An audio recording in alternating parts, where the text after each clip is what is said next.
I get closer, it zooms out. I love it. Real quick, just because you hopped on and right after we talked about it, see what that is? It's a little flat chipmunk. I got bad eyes. It's a flat chipmunk. Oh no! Gus Gus. That is terrible. It's Gus Gus. I'm surprised you didn't run it over.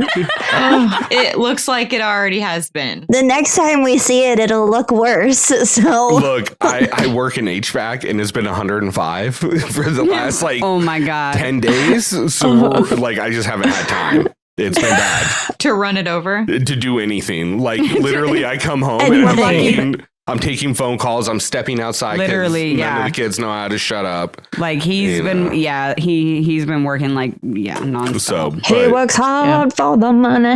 So hard for the honey. Just so we can buy little flat Gus Gus's. And toaster strudels for the kids.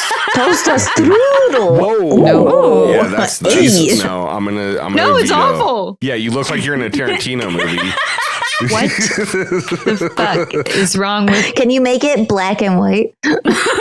I have issues with this thing, and I should have been spending my time figuring out what to do, but I didn't. It's so dramatic. It's so dramatic. I don't want this. I love it. I love it so much. Oh my God. Anyways, what I was going to talk about earlier is Karina brought up that she wanted to text Katie over a Taylor Swift song, but she couldn't think of like the name of it. And she was like, all I know is like, you know, how the melody goes. And I was like, yeah, I don't even know the You words. should have sent me a voice memo. I would have gotten it. I was like, you can't text that shit because it just goes do do do do do do do in text message. Yeah, because Katie wouldn't know what song that is. She would. I believe. Yeah. She'd be like, I know that one. I got it. God, and it just reminded me like pre everybody having Google on their phone. Me and my buddy were out at a restaurant. I was like, dude, I just have a song stuck in my head. And it goes, da na na na na, da na na na. And it was like, I think like the first part's like, there will come a day or there will be a day.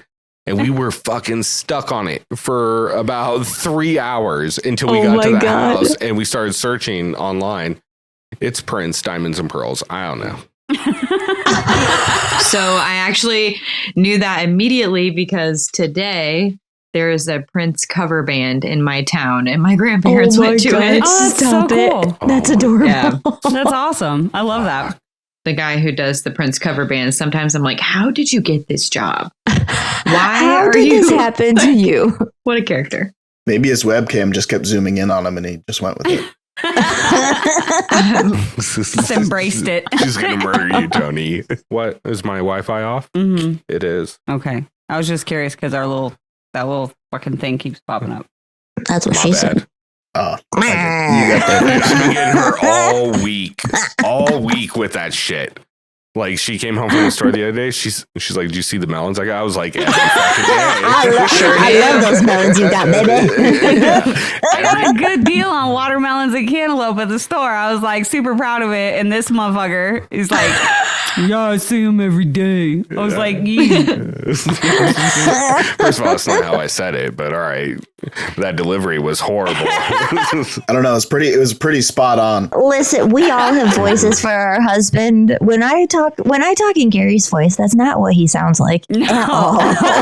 Ever. If you're going to do an honest impression of me, you have to do it actually how I do it. Because 90% of the time when I say something, I don't think she really thinks I was going to say that thing or believes I would say that thing. And she'll be like, what? And I'm like, huh? Every goddamn time. So my thought is we each bring in, our favorite memories in era 1, 2, 3, and 4. And I'll base everyone's argument. And if someone says something and you're like, that's fucking dumb, and these are the reasons why this is better. Dumb. Look at Tony. He's like, I'm excited. He's like, No, I'm like, Rick's being the moderator, which means I lose half of my brain. I'll try to just let you use it all and I'll just count. All right. So that's like 33% I'm going to use. There you go. Damn. To count? How high Counting's are you counting? hard. Counting's hard. Do you really want to have this subject, Mrs. Girl Math? If you take your shoes off, you can count on your toes too. Fair game. Anyways, we could do that, and I can score it, and then I could say, oh, like I think Karina wins, or whatever. Or we could just not do it, because now I'm getting like this weird stare from Karina, and I don't like it. That's just her face. What about your favorite moments? Oh, I'll still add mine. I'm just not going to score them. Okay. He scores his, he wins all of them. 100%. Yeah. 100. Like I literally, I wrote down like a random order for each era and try to make it where everybody has like a chance to go first and towards last. And I'm at the very end of each one. And so I'm just going to say mine, but it's not. We could count. have the listeners do a score or something if we could figure out some way to incorporate like polls on Instagram or something. We could. I don't know how we would do that, but Yeah. idea. Yeah, I guess we could do Pick that. your 'Cause how many? favorites. Well, you can do four different memories Mm-hmm. or 4 different options in a poll. A, B, C, D. Yeah, so Yeah, you can only do 4. that would work if Josh doesn't show up, because mine won't count. Or the dumbest one out of the group doesn't get put there. We vote on the dumbest memory, and that one doesn't get put on the Instagram You just poll. add it like you just type it in underneath the poll box. Yeah, but it can't be voted for. You can't click on it. I've got a shit memory, and I like stupid memories. So if I rank at the lowest, that's okay. Mine are also dumb. I've got really good ones and really stupid ones, but I think I'm going to be very judgmental when we get to era 2 and 3. And that's where I think we'll get a difference in points, because I have a general idea of where Karina's going. And I don't know if I agree with that.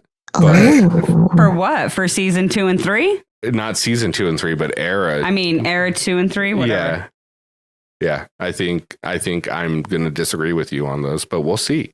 But I'm going to try to be as unbiased as possible. I mean, You will lose points for Taylor Swift references, though. no, fuck you. What? All right, I'll we're lose all my we're not points. scoring.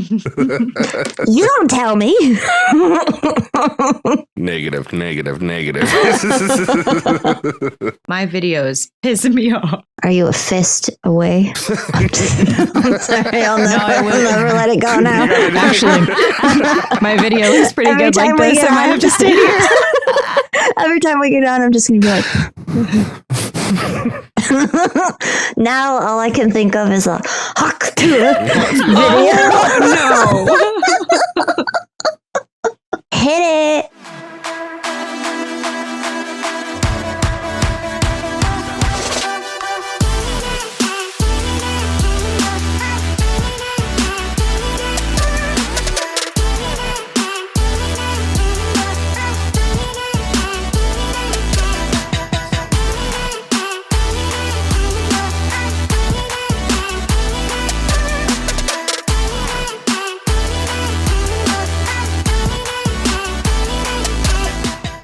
I'm fucking excited. I'm stoked, but you know what? Now that we're literally in this moment with the intro music, do you want to know what's funny? What's that? This intro music that you made Mm-hmm. to match the intro music that's for our actual intro video, Mm-hmm. they are not the same lengths. Shit You made them happens. both. And I'm just curious why. you're why. asking me about something I did 6 months ago. I have no fucking memory of that. That no one would notice but you.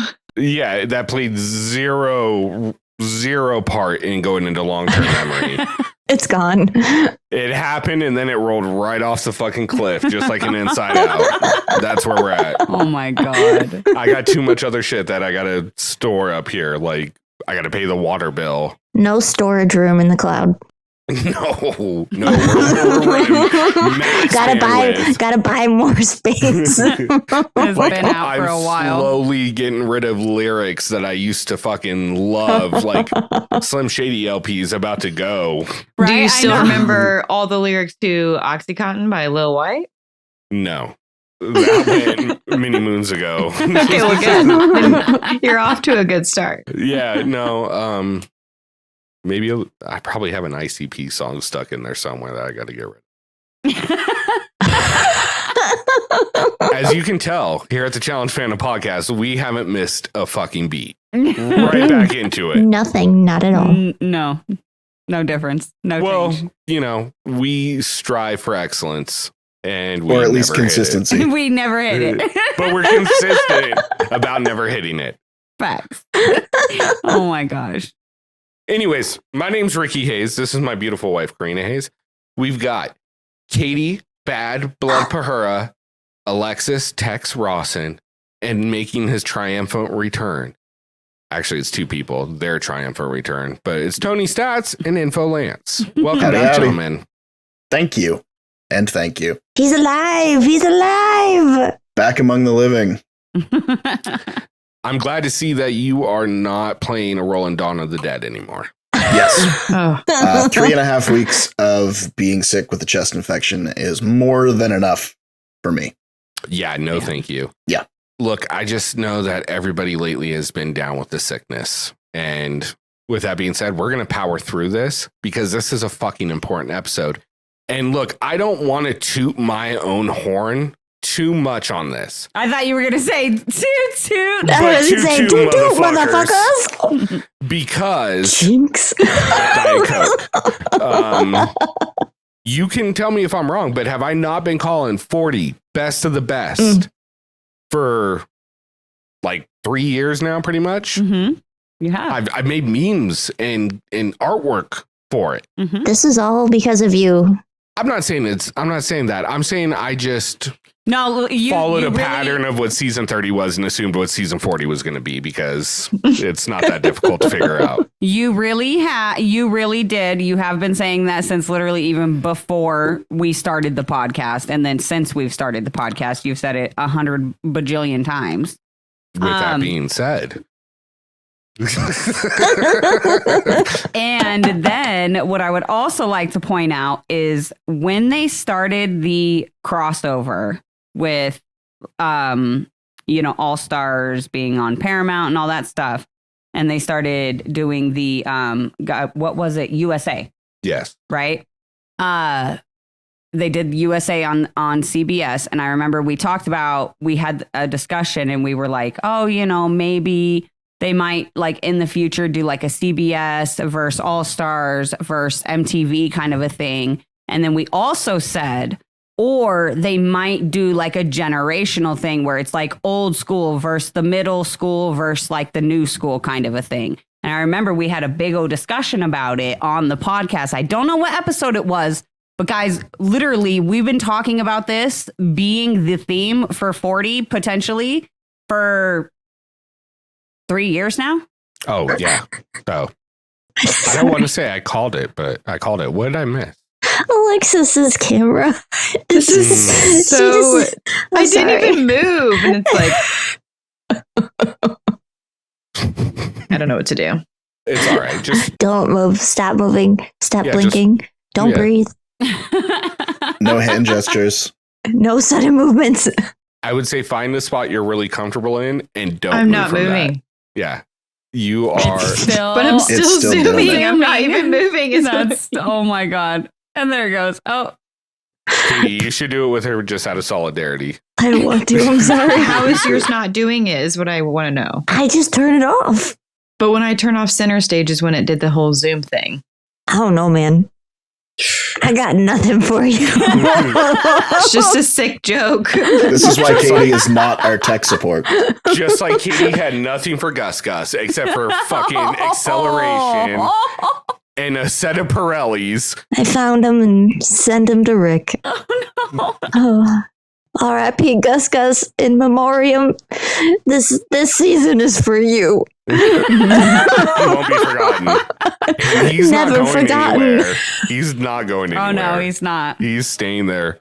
I will take down a Dragon Ball character before I take down Gus. Wow. In fact, Oh our whole my. studio is moving, and Gus will be moving with the studio. Probably in a more prominent role, like somehow, like He's gonna get a more- diagonally he's gonna get a hit more up permanent on the spot. wall. Rick's just gonna wear him on his shoulder. I might make a hat out of him. I'm not sure I was yet. just gonna say that because of the freaking Like thing. Daniel Boone.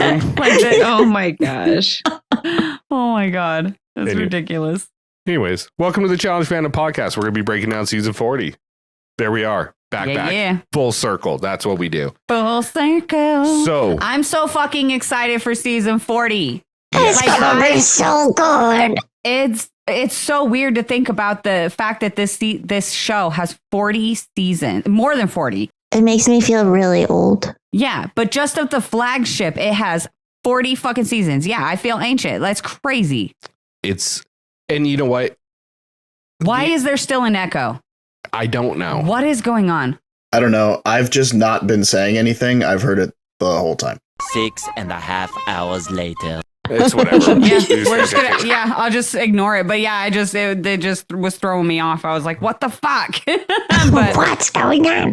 is what it If is. the echo's there after post editing, you're getting this shit for free. Stop complaining. This is a Patreon. Twice as much Rick and Karina. Yeah. Just saying. Anyway. And who doesn't want that? Mostly just me. I've had enough of myself already. But you know what I haven't had enough of? Talking about Gus, just chilling right back here. I was like, he's bringing it into the challenge. No, I know. just Gus. Gus. That Gus is large too. You know what? Honestly, I Yeah. bet you anything our listeners thought that the Gus thing was going to die with All Stars 4, but you were wrong. No. It didn't even die Nope. with Gus. No. He's back from the dead. You know, if we're quoting Chappelle, can't stop, won't stop. I'm actually probably going to have to make us all Gus shirts. Yeah. You should. Challenge Fandom Gus. It could be the Gus Road Crew. We got it. Okay, you know what? This season we're getting a new logo, guys. The gorilla's out. Gus is in. No. Gus. Don't even tempt him with a good time. Look at his face. He's already thinking. I do think maybe some Gus shirts for fucking Detroit. Michigan. That would be so funny. R.I.P. Gus. Look at Alexis taking a note. Yeah. Yep. We got to remember that. Like, all right, got it. All right. For Rick, sorry. No, I just had go an ahead. idea. You go It's not shoot that important. idea. Shoot it. We got to say it before I forget it. He's alive on the front and he's dead on the back. Ooh. I've always wanted a shirt with a dead squirrel on it. Flat on the back. I'm just saying we just go with like a fucking Gus flat with a tire mark over it. Oh, shit. X's on the eyes. Let's just keep it realistic. No. And then we have RIP. Let's just All right, big Gus. 2021, 2024. he will be missed by most of his chipmunk family. By everyone except Katie. I will miss him forever. No, because you didn't miss. Oh, Just gets worse and worse. Every time. it never ends.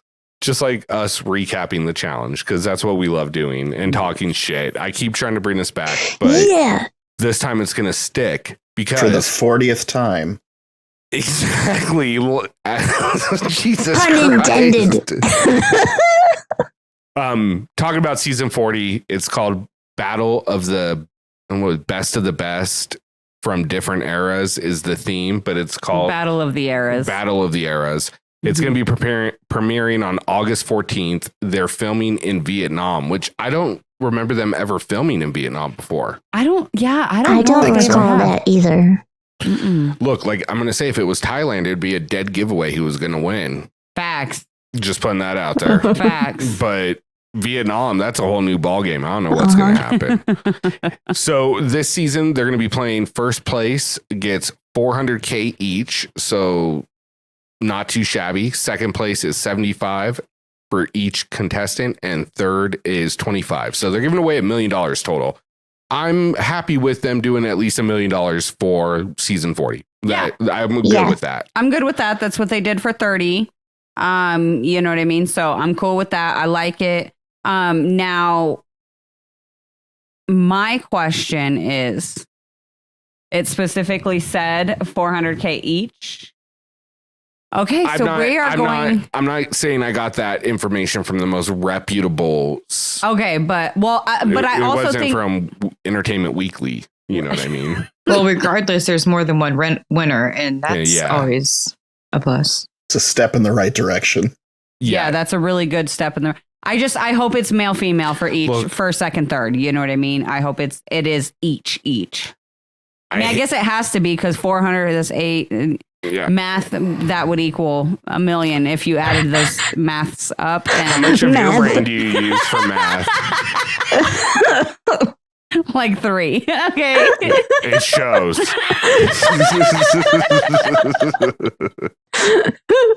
You're not alone. I didn't say anything while you were saying it because I was just like, Yeah. No, that "Don't makes sounds sense. great. It's even girl math It thing." was right, right? Yeah. Yeah. See, if you add 70% and 40%, then you get 110%. And even though that's not a real number, I like the way it sounds. Why are we even talking about the challenge? I don't know, but that's good.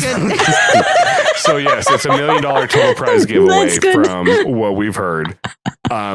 So I want to get into this based on the eras. Yep. And I feel like we have to start off with the OGs, era 1. Yeah. So first person up on era 1, and we'll go through this and then we'll start talking about our favorite memories from this era, Okay. is we've got Tina Bridges.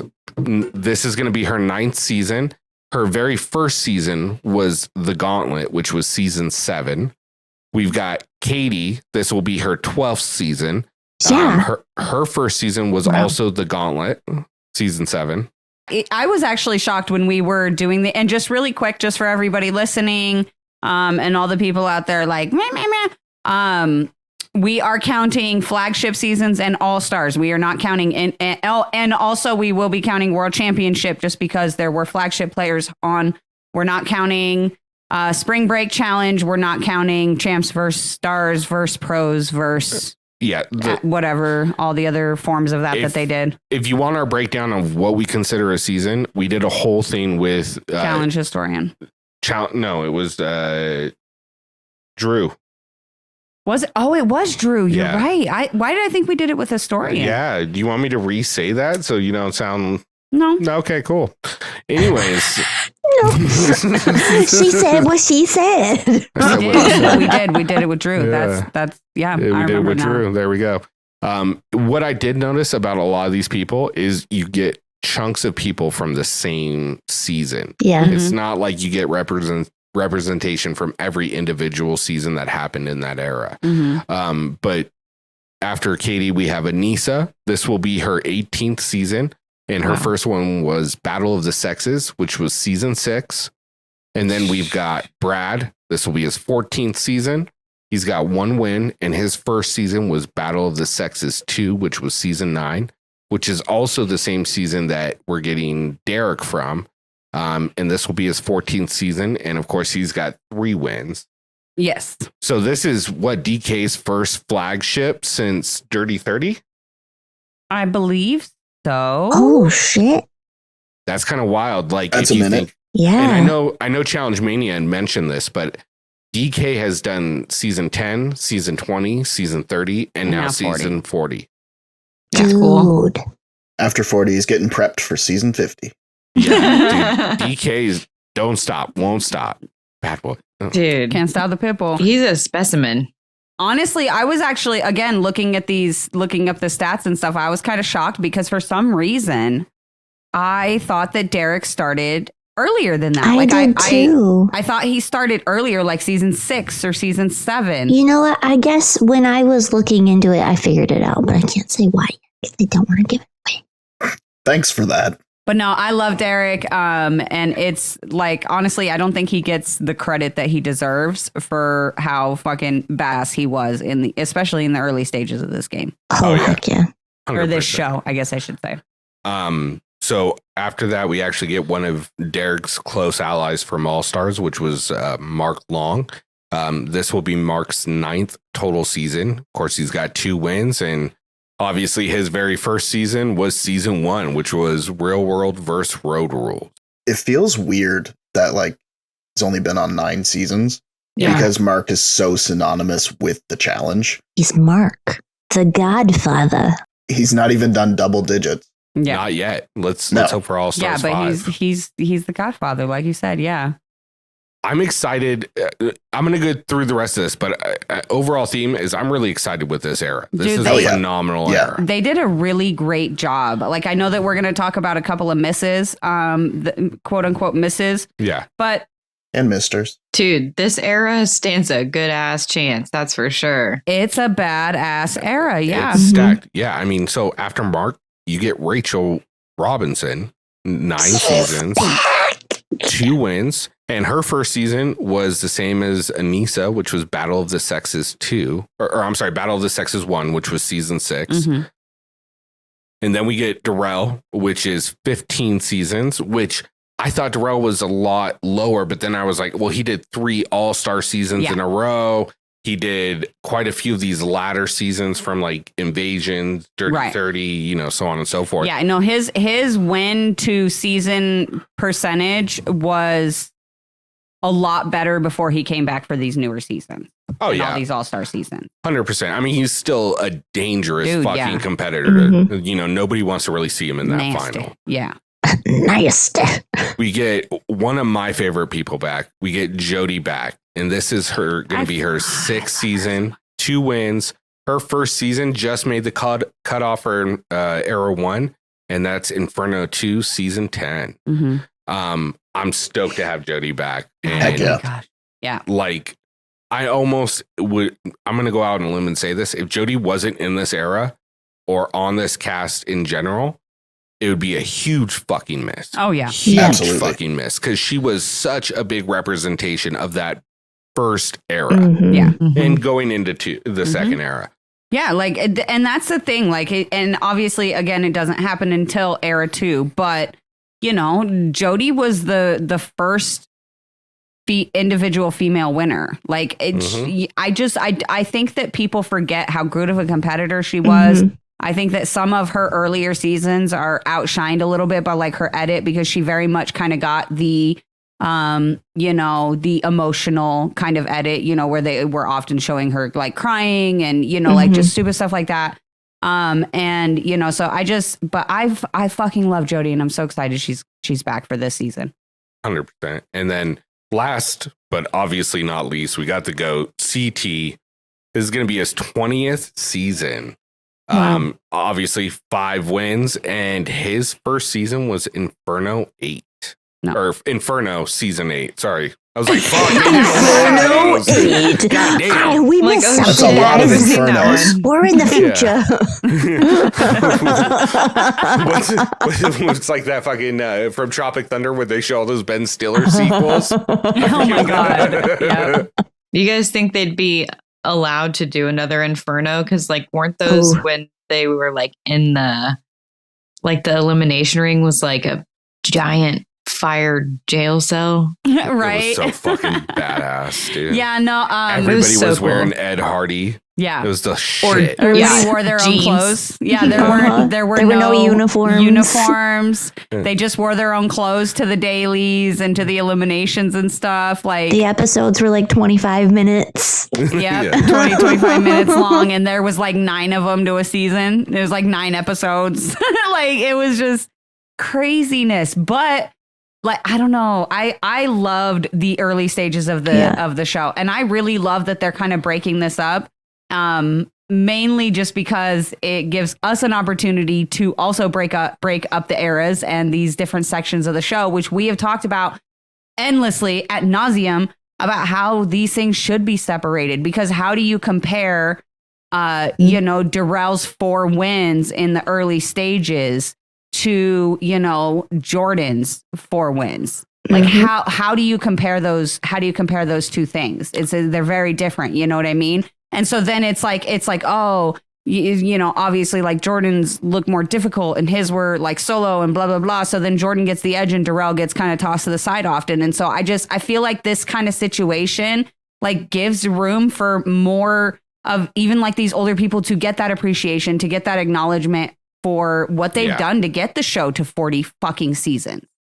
Well, and I think the name for this era stands out for a reason. It's what the fans always want. It's the OG. Mm-hmm. Yeah. You know, it brings us back to the nostalgia of why we all started watching the show. Yep, exactly. I was doing the math real quick, and this era is stacked with final wins. They've got 19 combined. Yeah. Damn. Like, that's a shit ton of experience. And we hear Challenger say it, we've said it, that experience is huge in this show because you're going to see fucking dailies that you've done before or variations that you've done before. You're going to understand the voting system a little bit better. And so the fact that someone like Jody, who's done 6 seasons and 2 or 3 of them were fairly recent, she's going to be able to kind of pick off with CT or DK or Brad or Darrell, who've done a combined 45 seasons, you know, because they're all at like 15, 14, CTs at 20, that it's going to help their fucking gameplay. Yeah. I mean, they are the heavyweights in the room. Yeah, absolutely. You know what I mean? All right. So I just wanted to put this out there. I know Rachel is back after All Stars 4. That was her first season back, but something different about getting Rachel in a fucking actual flagship season. Yes. The first one since what? Battle of the Exes? Yeah. It's been a while. Or was she on? Yeah. No, because she wasn't on Rivals She wasn't 2, 3. Free Agents, none of that. Nope. Yeah. Yeah. No. Battle of the Exes. So stoked to see her do this, especially with, we've got a lot of heavyweights in both the men and the women's side on this. And we're going to get into it, obviously. Yeah. Talk about who we think is going to be winners and all that. But before we get into era number 2, I want to talk about era 1. What are some of your guys' favorite memories or moments from era 1? Tony, I'm going to start off with you. Start off with the guy who is the least familiar with era 1. That's why we're going to get it out the way right Then now. I need to go next. I appreciate it. I'm going to keep it real simple. The two things that I made the most note of as far as like era 1 and big moments would be, for one, Sarah Grayson, and just absolutely beasting her way through the season on Gauntlet, and then the actual literal hurricane in the season. Oh, yeah. Like, they're just like, cool, dailies are canceled for the day. Good luck. Yep. I fucking Yeah. love it.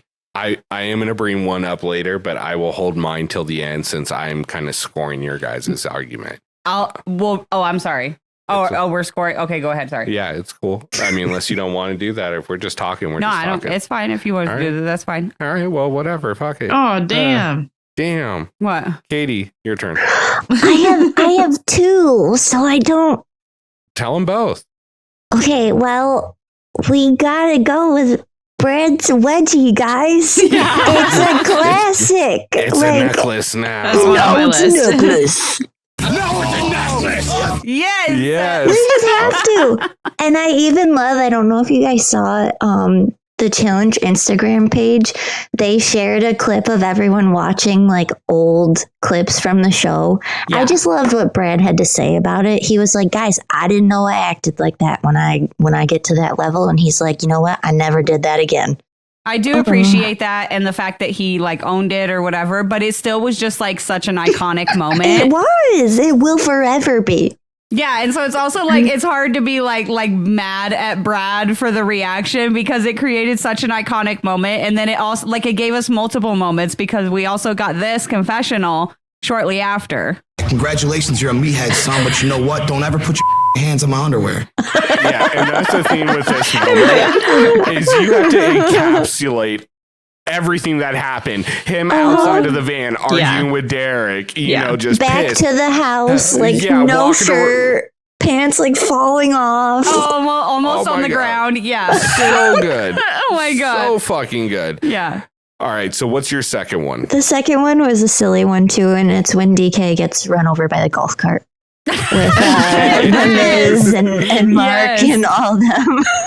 Yes, that was one of the ones that one of our followers submitted Did too. they? So I'm glad you brought it up. Yeah. So just to kind of talk on what you two have both brought up, one, the Sarah Grayson thing is, I think it's a great point because she's got a record that still stands today. People have tied it, but nobody's beaten that record yet. Yeah. That's crazy. wild. That was a long time ago too. Yeah, and she won that season as a rookie. It's, top tier rookie season of all time. So I definitely getting some points for that one. Yeah. I can't not give you points for Brad. It's so good. But one of the things that I've Thank you. noticed in both stories is like Derek consistently plays a role in all of these. Always. Karina, which one's yours? Oh, it's my turn? Yeah, you can talk about 2. That's what I'm giving everybody on this one. Oh, I get 2? You get 2. Oh, Ooh. Well, let's let Alexis go first because I know she's got like yeah. because Don't make me laugh. I could come up with like 9, but I know that she said she's like limited on her memories from these early ones. Well, to be honest, I think that season 10 is like in my top 3 favorite seasons. I love So It is a that's great like season. that's like the one that sticks out to me the most. Obviously, like I remember them being on the RV and when stuff was pretty basic, but 10 being in that first era, it's like that's what that is to me now. And I wrote that I love everything about this era because it's like when everything started, it gives the challenge its culture, like everything about it, like yes. the drama, It's roots. Yeah, it is. I also mentioned that I love that Karama was on that season. Oh, yeah. Because, people forget. And I Karama's thought that was fun. kind of funny. He's the best. Yeah, he's fun. And this isn't like my favorite memory ever, but I will never forget that John Brennan voted himself into that elimination trying to be a good guy and then just like unfortunately badly lost it. Yeah. I just rewatched that earlier today too. Yeah. Like that specific episode. Yeah, that was a tough one. But no, John was a good guy. He was always a good guy on the show. Go ahead, yours. My turn? Mhm. All right. So obviously there's a lot of, like you guys have said, there's a lot of really good memories from the early seasons. But for me, again, kind of silly things. But it came down to 2 moments. So I have 2. The first one, the early seasons will always be Julie trying to kill Veronica. Oh, yeah, I almost did it. I purposely left that one because I was like, Karina's bringing it up. There are a couple, like, going through this where I left them. I found something else because I knew that other people would bring them up. Yeah. So Julie trying to kill Veronica will always be like the early season kind of, thing for me. And then the other one, of course, when I think of the early seasons, I think of my absolute like all-time favorite challenger, Coral. And I don't wrestle. I fucking beat bitches up. Yeah. I think that's pretty fucking iconic and pretty legendary. There's a lot of other moments. I'm going to let you go. And then I've got a couple honorable mentions from the fan submissions that I'll read out for ones that haven't been brought up. But those were my main 2. Okay, you got one more point than everybody else because I was really disappointed nobody brought up Coral because I feel like Coral is such a fucking anchor of the challenge. I have her for something else. Now, I can't remember if it would fall into era 1 or era 2, but when Julie pissed on her bed. It's era 1. Oh. Yeah, like, I mean, it's just so fucking iconic. It's Julie, Coral. So you get 1 extra point on that. I would not win this because I was going for the nostalgia. And when I first started watching the challenge, it was actually the very first season. And I lived in Las Vegas at the time. And it was their very first episode of it. And it was them on the stratosphere jumping off, doing the like bungee jump. Yeah. And so like it just kind of locked me in. It was the town I was living in. I could go outside of my apartment, walk 3 minutes and see the stratosphere. You know what I mean? That still was so iconic though, because they actually set like a Guinness World Record like while they were there. I believe it's since been broken, but it took a really long time for someone to break the record. And it was, God, I can't remember her name now. It was and I can't remember her name. Damn, but I feel bad. But yeah, no, that was actually a really good moment. And it was so Road Rules inspired. Yeah. Like that season was so heavily Road Rules inspired, and I loved it. So okay, going into era 2, the Trailblazers. Well, hang on, just really quick. Oh Sorry, honorable mentions. I'm jumping the gun. A couple little honorable mentions, and then I had one other little thing I wanted to say before we move on. So a couple honorable mentions. is, of course, CT in his pink bikini. Absolutely iconic. Hot. Katie smoking a cigarette in the elimination against Julie. Absolutely fucking iconic. Same with CT in the drag race when he's drag racing in the car. He's just smoking the cigarette, Absolutely iconic moments there. Honestly, a lot of these other ones were Sarah Grayson, major shouts to Sarah Grayson, because she definitely left an impact, not just on us, but, on the fandom overall. The last thing that I wanted to add on, and I waited to tack it onto the end because it tacks onto Tony's memory that he brought up about the hurricane, is tacked on with that is the infamous toga party that happened because of the hurricane. So I don't want people to forget that there was actually like one of the most iconic challenge parties ever that came from this absolutely devastating moment that literally it was very dangerous for them. But they found a way to push through, and they had the toga party, the infamous toga party, and amazing. The last thing that I just want to bring up is throwback to the days when they had a baby on the challenge. A whole ass baby on the show with them. So, that was fun. It was an interesting time in the challenge in reality TV. God, I must have just really not cared about kids at the time, because I do not remember that. I do. They got married. They got married on the challenge too. Puck at his wedding. They literally got married on the show at the challenge house. With the baby, yeah. And then Puck got eliminated, didn't he? And she was there by herself with the baby. Yeah. It was fucking wild. It was fucking wild. Wild times, y'all. Wild fucking times. This was about the time, a little bit right around the same time Vern Troyer was getting drunk on the Surreal Life, pissing in fake plant bushes. Reality TV was a lawless land, and it was phenomenal. Things will never be the same. Okay. Never. Now, one thing I do want to say, because we did bring up misses, who we think they could have also casted. I don't want to take anyone off this. Really, it would just be making the cast larger. But two people we thought from Era 1 that could have really been added to this to spice it up would have been Landon and Susie. Oh, Landon. Landon, come back.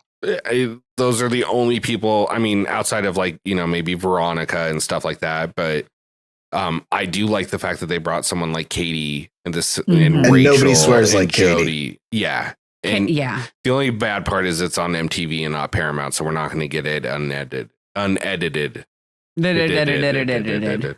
words are hard. Yeah, that's what we do here. Era 2, the Trailblazers. This is all of the people that debuted seasons 11 through 20.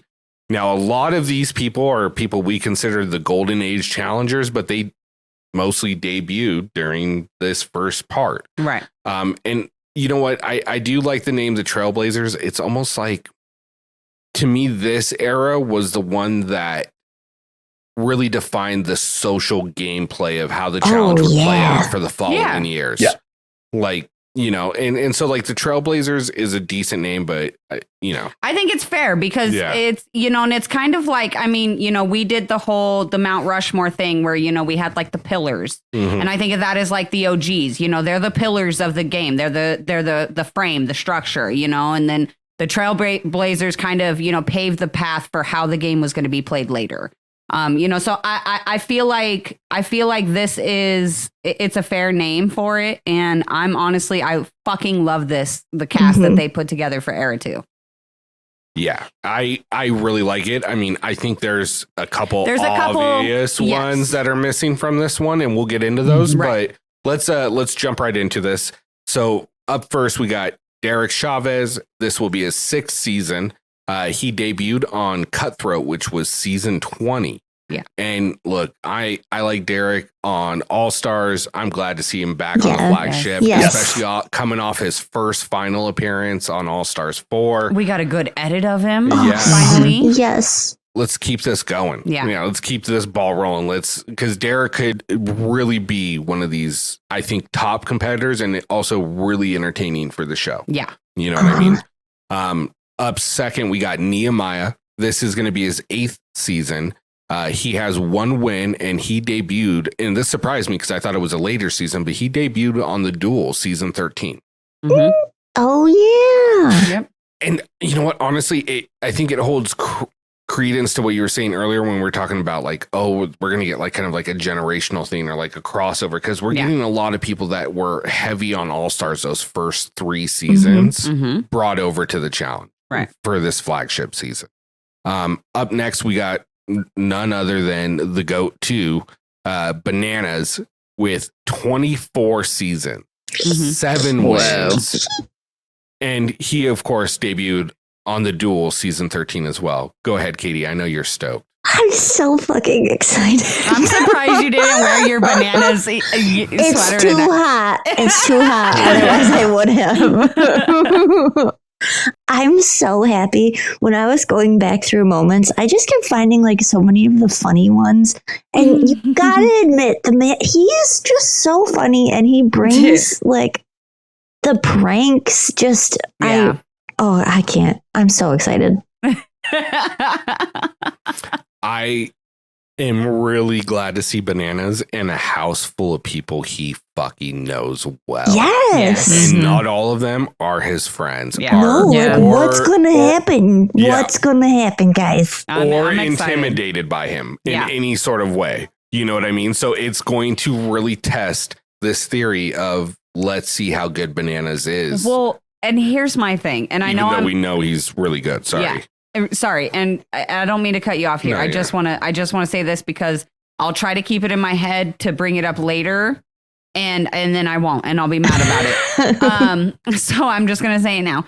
And I'm jumping ahead a little bit, but it's no fucking shocker that, of course, Jordan is in era 3, is on the cast in era 3, and we'll get to that. But what I love about this is that the way that they're presenting this season to us, it seems like these eras are going to be competing against each other. So all 3 debated GOATs are on different fucking teams, and we will get to see CT versus Bananas versus Jordan. Who's going to come out on top? Who's the actual best? And that's what we've been asking for. When we said the best of the best, we want the best of the best. It's going to be so fun. So we can see who the best actually is. Like, that has been the whole idea that we've had this whole time. And even the way they set up the format of the game, like, it's going to allow us to see that. And I'm so fucking excited. And that is like my biggest thing with having Bananas on here. I know a lot of people are like, oh, I'm sick of Bananas. No. But I want to see all 3 of them compete against each other head to head. You know what I mean? Like, not on the same team, I want to see them have to go against each other. And I'm fucking stoked for that. So I think it's funny that it's the exact opposite for the women. Like, all the heavy hitters, they're all on one. Like in one the era. GOAT conversation is in one era, which is this era. Yeah, sorry. And go ahead. I'm sorry. Proceed with your cast. I'm sorry. I didn't mean to cut you off. I just had to say it. It's super ironic to me, and not to take anything away from the women in era 3 or era 4 or in era 1. Like, there's some heavy hitters in every single one of those eras. Yeah, but 3 of the women that consistently come up in the GOAT conversation are all in era 2. They're on almost every single Mount Rushmore that we've talked to people. Yeah, exactly. Like, anyways, after Bananas, switching it up, we got Kellyanne. This will be her 8th season. Her first season, which none of us really talk about, is The Island, season 16. Because why? We forgot about it. Yeah, but you know who we don't forget about is Kellyanne. We don't forget about Kellyanne because she's a badass, man. Dude, Kellyanne won't let you forget about her anyway. She has a presence. She does. I fucking love her every season because she delivers something. It's either she's fucking competing and taking people out you wouldn't think would be taken out by Kellyanne. Yeah. Because she's fucking strong. She's got a lot of core strength, just like Kendall. But she also just fights and fucks with people, and I enjoy it. She's feisty. Yes. Spicy lady. Yes. Love it. Yeah. After Kellyanne, we've got Ryan Kehoe. This is going to be his 8th season. His debut season was Fresh Meat, season 12. And God, that doesn't seem that long ago, but it was. It was so long ago. Yeah. Oh, look at him and Derek on the same team. Same team. It's exciting. No, it's awesome. I'm wondering a little bit about the dynamic of this team because I do remember hearing that like they don't really speak to Laurel. I think No. it might have taken place after this Okay. was Yeah. filmed. It was Ryan posted a story the other day answering a question that said it was after Okay. this season. All We'll right. Well, I find can't wait out. to see. We gonna find out. Look, from the little bit of tea that I've heard on this season, it's going to be good. Oh, how can it not be? When you throw all these people in who either love or hate each other. Exactly. It's oil and water just Mhm. constantly getting stirred, and Yep. I'm all about that. Exactly. So after that, we've got someone we haven't seen since her debut season, and that's going to be a V. So this will be her second season. She's got one win, which was Fresh Meat season 12. She literally came in as a rookie, won on her rookie season, Deuces. and pieced out as Fuck a y'all. fucking 1-for-1 champion. And yeah, now she's finally coming back. So Dude, I'm stoked. I'm It fucking surprises and me. what a gangster move, though. Like, just could you imagine like showing up, winning your very first season, and then just being like, bye. And the season you come back for is 40. Like, Season 40, best of the best, and you get invited back. Like, what? That's Like, awesome. and the fact that Darrell's going to be there too, which Oh, so heck she's yeah. instantly got a connection with someone there, which is awesome. And the same with, I would assume, Ryan, because they debuted on the same season. Mhm. After that, we got one of our personal favorites, and that's Brandon Nelson.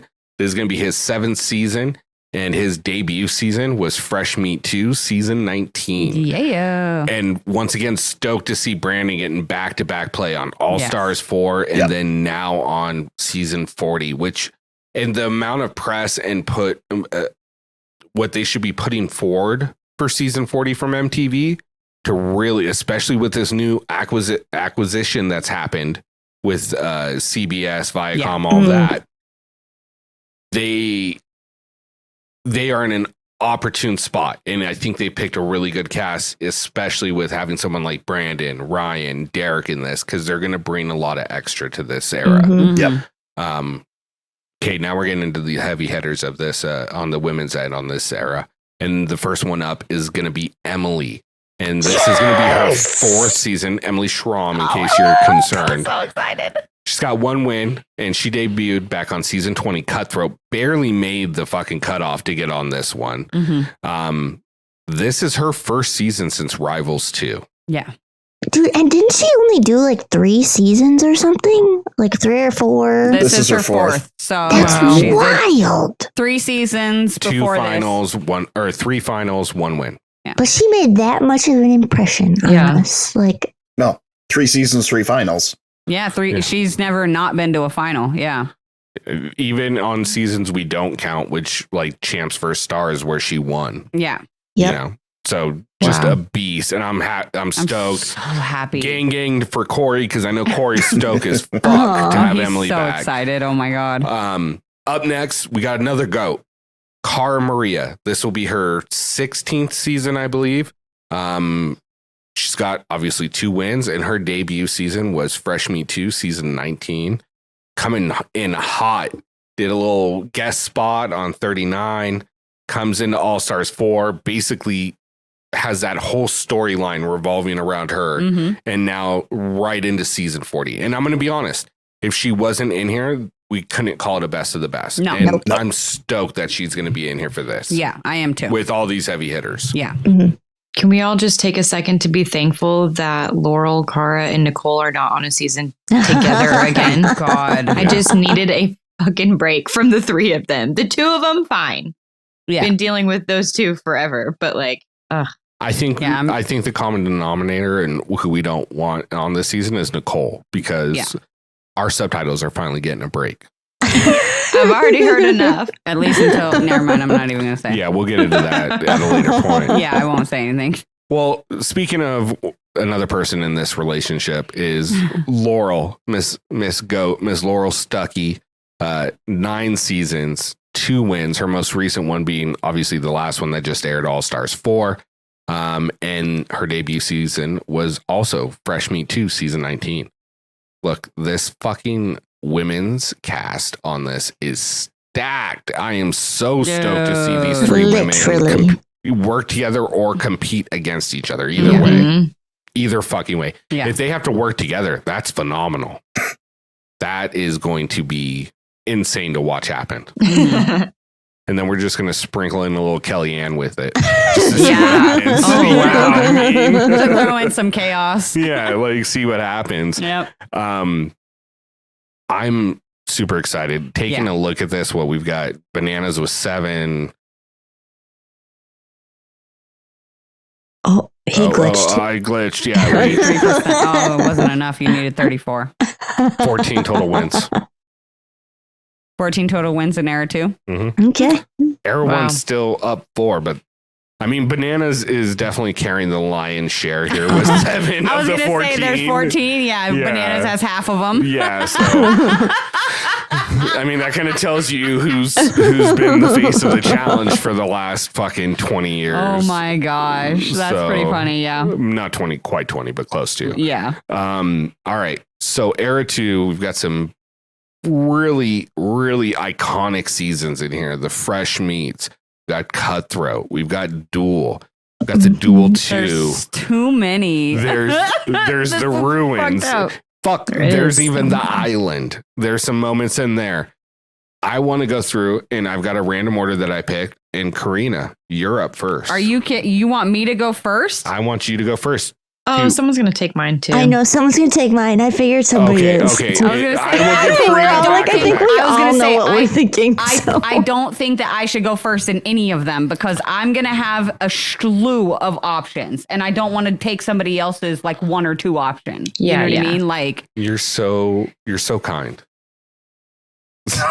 Alexis. I do what I can. and knowledgeable. Angel, what's it called? Halo. Halo. Angel, It's a Angel, little crooked. Just a little. And I'll go away, and that's it. what was that? I was trying to. Oh, I was like, what was that shit? Why forgot. are you hitting me with the goof? Just give me the goof. God damn.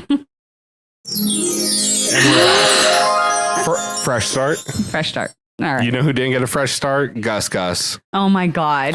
Hit the button again. Fresh start on the fresh start. Alexis, what is one of? Give me a couple top memories or moments you have for Era 2. So era 2 is when TJ's era starts. And that is pretty awesome. I went through a couple seasons today and I was like, oh my God, I didn't realize it was this season, like the perfect break for him to come in on era 2. So that was one of my favorites. And my other one is the backpack. Oh, Bananas of course. backpack. It's just so epic. And obviously it just made such an impact that it's still talked about and put on all of the YouTube highlights and wouldn't be the same without it. And also it's just so fucking funny. Like the more I see Bananas and the more he infringes on my other TV shows now, I'm just like, you really got picked up like that. And you are a big man. So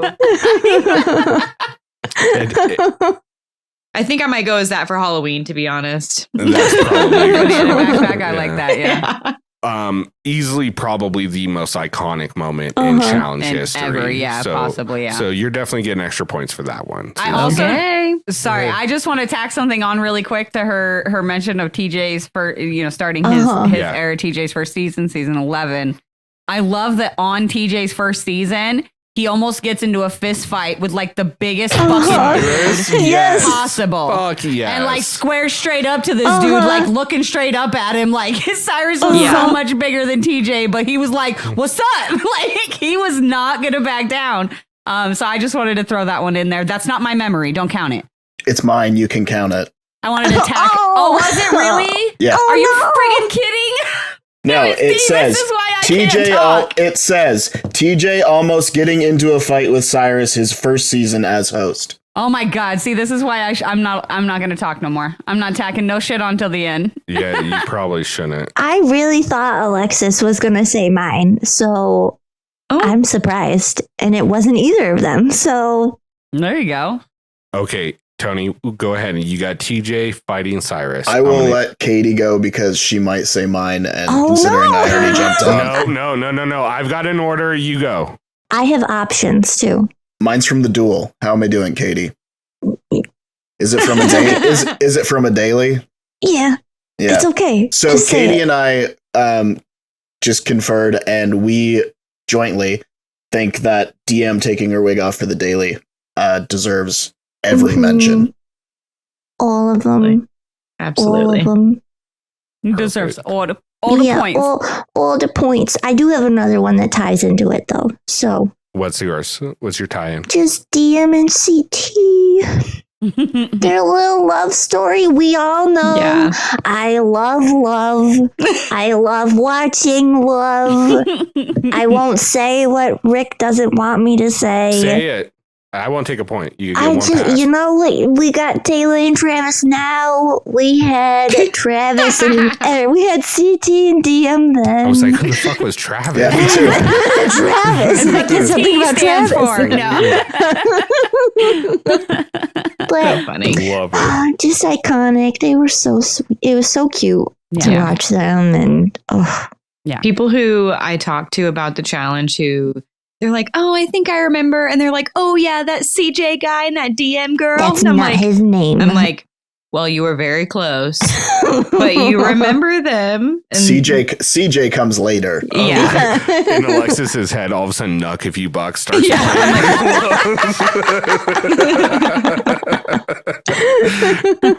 All right, funny. Karina, who you got? My turn? Yeah. Okay, so Who's Santa Claus running through their fucking the halls? reindeer. Dude. Santa Claus comes in July in Indiana. So Christmas in July is a thing. It's totally a thing. Totally a thing. All right. Oh my gosh. Sorry, what's your first one? What my is cat has a happening? ball. My cat it has a ball Okay, in the I just- window. I really wish your there it goes. I was like, I really wish your camera would zoom now over to the cat. Oh my gosh, that's hilarious. It's missing it. They never play with this thing on the window until I'm fucking on this podcast. Of course, yeah. Well, they have to make their appearance. Okay, so for mine, God, there's so many freaking moments from this middle era that is just absolutely fucking iconic. But the two that I'm gonna go with are moments, not necessarily like dailies or anything, but the first one is from My favorite is that Alexis is trying not to pay attention to it or acknowledge it, and everybody We else is all just did. laughing. My least favorite is that I've actually, I found my spray bottle. I thought somebody took it, but So instead of hearing the ball, we're just going to hear And then a cat screech. it's their bedtime. I don't know what they're still doing awake. They're saying the same thing about you. Yeah. Why are you awake? what are you doing up? If you lock them out, they'll sing the song of their peoples. Oh yeah, they will. But anyway, sorry. So my first one for era 2 is when Tanya absolutely slapped the ever living shit out of Veronica. Absolutely fucking iconic. I love that moment. It lives and breathes in my soul because little bullies like Veronica was, I won't say she still is, but was back then, deserve that shit. And props to Tanya for handling that the way she did. And you know what? It was worth going home, in my opinion. Anyway, but my second one is, of course, I gotta have a CT one in here. Smash his head and eat it. Like, what else could it be? Season 17. Oh, yeah. I'm gonna smash his head and eat it. Here we go. Smash his head and eat it. Oh. Yeah. Like, how can you not? How can you not? You know what I mean? So CT smash his head and eat it. And Tanya absolutely wrecking Veronica. Just open hand too. Like she was ready. That's the equivalent of Tina punching Beth. Like, Yes. Tina punching Beth was another good one in era Yes. 2. Yeah. Is on the that? Duel. It is in Era 2. Oh Yep. yeah. Yep, the Duel. It Yeah, is. It that was on the Duel. That's when they let all this shit go down. It was a one-sided duel. It was the same day that DM took her wig off. Remember? Yeah. That was Oh, when It's we yeah. the got the same. attention It away was from the it. same daily. Yes. Yeah. Oh Yeah. my That was- gosh. So if we were counting mine, that was going to be one of mine. Oh, I'm sorry. Go ahead. It's all good. Would have been the Tina Beth one. The other one, I go back and forth on, if I was going to do it, because one was going to be DM and CT, because it's such an iconic moment, and it's a storyline that carries on for another fucking 13 seasons. Yeah. You know what I mean? Yeah. So it's a story that, I mean, not only affected the two people's lives that were being filmed, but literally millions of 14 through 17-year-old girls. So, Yeah. so, the other one, We're not okay. and I was waiting for Tony to say this one, and I'm surprised no one brought it up, but was Evelyn's speech on the island to bananas, I saved that one, and there was one other one I saved that I'm shocked you didn't say. which, well, I can take more points away from me, but it doesn't matter. The final Oh, yeah, with I all guess. the girls. That wasn't the one I was thinking of. Which one? Wes and Derek's pole wrestle. Oh yeah, that is the first real physical On the elimination. duel. There's just so many in this There era. is. Because- Honestly, Wes and Jody winning the duel, like the duel was the first individual season, like individual winner season for male and female, where there wasn't teams or partners. So that was absolutely epic. I had a Coral one for this one. Ooh, go for it. I had to dig for this one because I was like, I don't know what episode this in. I typed it in. I think in I know Google. what you're gonna say. Well, it's just funny that she's a doula now, but there was a confessional where she commented about how she Oh eats my babies. God. So That one aged super so I well. was like, that No just wonder she's that like, hits. I ain't coming back on because they're going to dig that shit up. They're gonna dig shit up on me. Yeah. They're going to resurface some shit. And then just another, I'm just kind of scanning through these submissions by our followers on Instagram just to kind of see. And so there's a couple more. Another one that was absolutely fucking epic was Siobhan popping her implant on the Yes. ribbon. Yes. I don't know And why I didn't put that on there. I TJ know, literally me either. I'm saying to her, surprised. sorry about your titties. Like that is absolutely epic. One of the most epic things I've ever seen. Let's see. There was one more in here. Hang on. I mean, there's so many in this. So I'm as you're naming them, I'm thinking of more and more. Yeah. It's Ooh, just yeah. a lot of cutthroat, watching all of those eliminations in general. Yeah. The duel, almost every part of the duel. I mean, a whole fucking section of the fan base still hates carabiners because of the duel. Uh-huh. Oh, yeah. Yep. And that's the thing, like the elimination of CT versus Brad, the elimination of Beth and Svetlana. You know what I mean? Like there was just it was honestly like it's so hard because when people like talk about like the best like era or whatever, and we'll get into this when we get there, but I do believe that there is like a golden era of the challenge where like in succession there's maybe one or two not amazing seasons in that 10 set, right? But I do think that in this era of era 2, like the duel is the one, season 13 is the one that stands out above like almost any other season for me, like individually. It's just such a great fucking season. It is potentially the best season. It's just surrounded by not great seasons. So it doesn't get the love and attention that it deserves, like the rivals or the exes or the free, you know what I mean? Like, so I honestly, but the duel may be the best season of the challenge ever done. I think I've seen that season probably in full like 45 times in my life. That was a that one was one they always repeated a lot of these on MTV, but I feel like that one was like a lot, very heavily played. Yeah. It's definitely up there in top 3 to 4 seasons of all time. Yeah. I can't argue that. Yeah. Okay, before we get into era 3, I think there were 2 major misses. Sorry. Go ahead, Tony. I would like to point out, because everyone is expecting it of me, so I might as well give people what they want. One of the moments would be in the duel when Bananas goes home.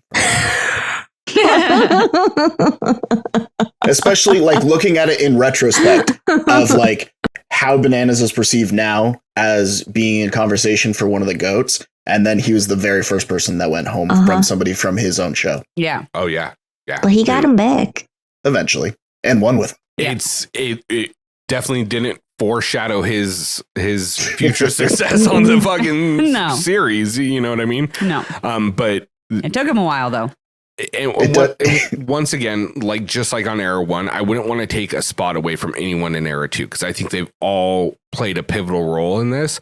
But two people that they could have definitely added to this era is Sarah Rice and of course Wes. Yeah. You know, like those two, it doesn't feel complete without those two. It really doesn't. Yeah, like Wes really needed to be in Era 2. I don't know who I would take out for him. I would just say add two more. Yeah, but I just it doesn't feel right without Wes. You know, he's literally on almost every single person's Mount Rushmore as that fourth spot. Many people go back and forth between him and Darrell, but for like over half the fandom, it's Wes, undeniably Wes up there. Literally, my friend today was like, "Oh, you're talking about a new season of the challenge? Is Wes on it?" And she was like, "I'll watch if Wes is on it." I'm like, he's not. And then Nuck If You Buck played in my mind. Yeah. But yeah, it's a major miss not having Wes there, and Sarah Rice as well. Like she would have been great to have on the season. You know, I get, you know, whatever, but still, it would have been nice. It would have been nice. I mean, Wes could have just brought the baby. It's been done before. Yeah, clearly. He can write it up in his contract and they'll do it for him. He owns like 17 businesses. He could have just flew his wife out to like a resort right where they were staying. If you know, just putting that out there. I understand why he didn't do it though. Yeah. Anyways, Era 3. They call this one the Game Changers. I would call this one the Golden Era. Yes. But that's talking more about the seasons than necessarily the people cast that came from it. Yeah, that's true. With that being said, solid fucking group. Once again, might be one or two misses that they have on this one. But I'm going to go ahead and just start it off with Karina's favorite player, and that's Amanda. She's got 8 seasons, and her first one was Rivals 3. Oh, look at that. 0 wins. Look at that. 0 wins. And she ain't about to win this one either. I'm going to bring up Amanda's best friend next, which is Tori Deal. She's got 10 seasons, 1 win, and her first season was Dirty 30. And if you can't figure out by the title that was season 30, then there's no found the right podcast because I just explained it. You've been doing your math alongside us. Yes. Oh my God. All right. After that, we've got Naya, who's got 5 seasons, with her first season being Free Agents, season 24. I'm sorry, season 25, not 24.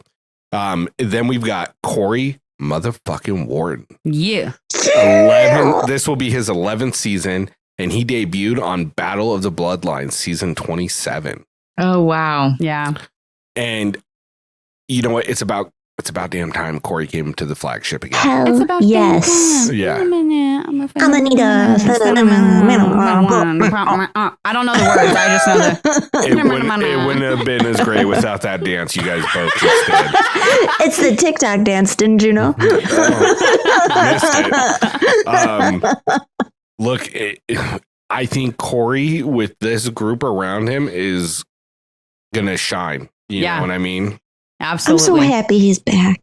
I am too. Me I'm too. so excited to see him play a flagship again. And then another player that's coming back, first time back since he won on season 38. Anyways, you know who it is. It's Devin. Motherfucking God. Devin. I'm so fucking excited.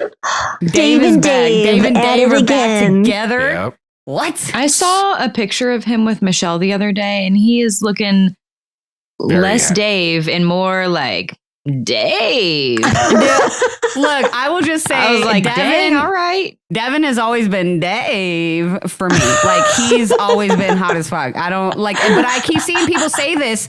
They keep saying, and they've said all over the pictures of him and Michelle, they're like, wow, I didn't ever notice that Devin's actually a really good looking guy. I'm like, how the fuck have you never noticed that Devin's a really good looking guy?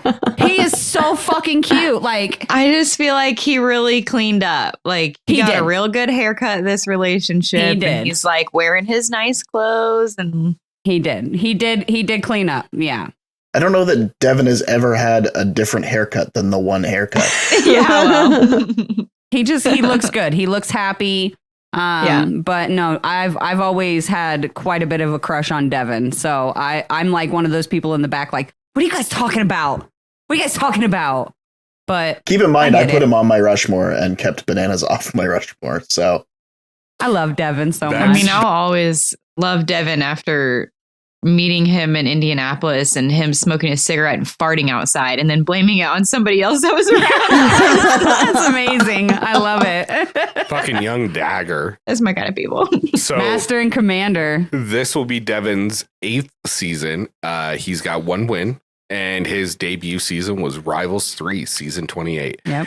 I'm gonna be honest, when I first saw Devin on Rivals 3, was not a fan. No. Me either. But No. he grew It took on me a me. long time. Yeah, he grew on me. He grew on me. Yeah. And you know what? Look, we talked a lot of shit when World Championship came on, and he wasn't fucking on it Mm-hmm. when he should have been. Yeah. The way they made that show sound, he needed to be there, and they He didn't did. bring him on, and it was bullshit. Mm-hmm. So thank you, MTV, for doing right and doing the right thing by bringing Devin back on for this season. Yes. After Devin, we've got Avery. She's done 4 seasons. Her first season being Battle of the Exes 2, Mm-hmm. season 26. And then we've got, could be one of the newer female goats, John A. This is her 9th season. She's got 3 wins 3. based on the CFP stats, but based on the wiki, they give her 3. 2.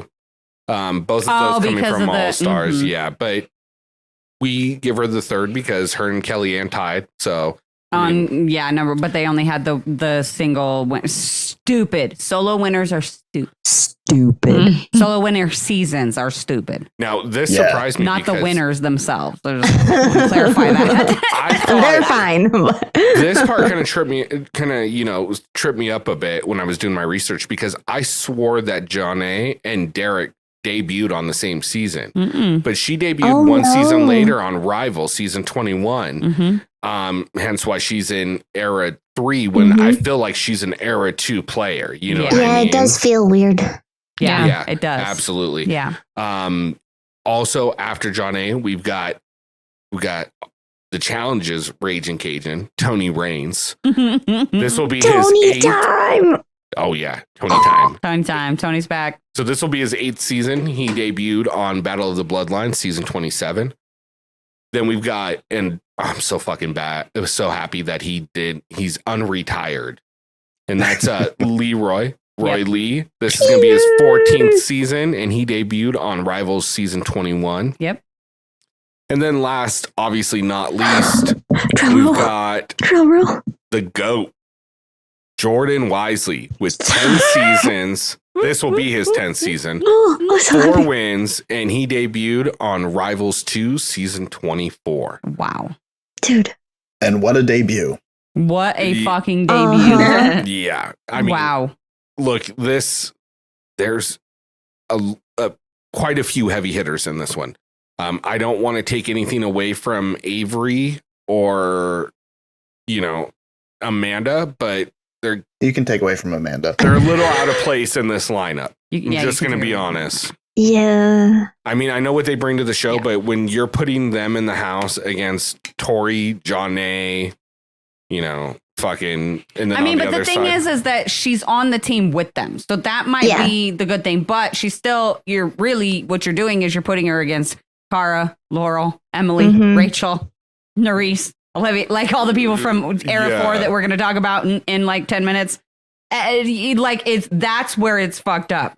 I don't, as long as they're not going against their own team, I don't know, because that's that's knows? a chance too, because that's a thing that I'm actually excited to see, is like how is the actual season going to work, right? Because like if you think back to like Cutthroat, where they had teams similar to this, they voted their own team members in. Yeah. So, it's going to be really interesting to see how this plays out. So she might get, she might be a little bit safer being in that team.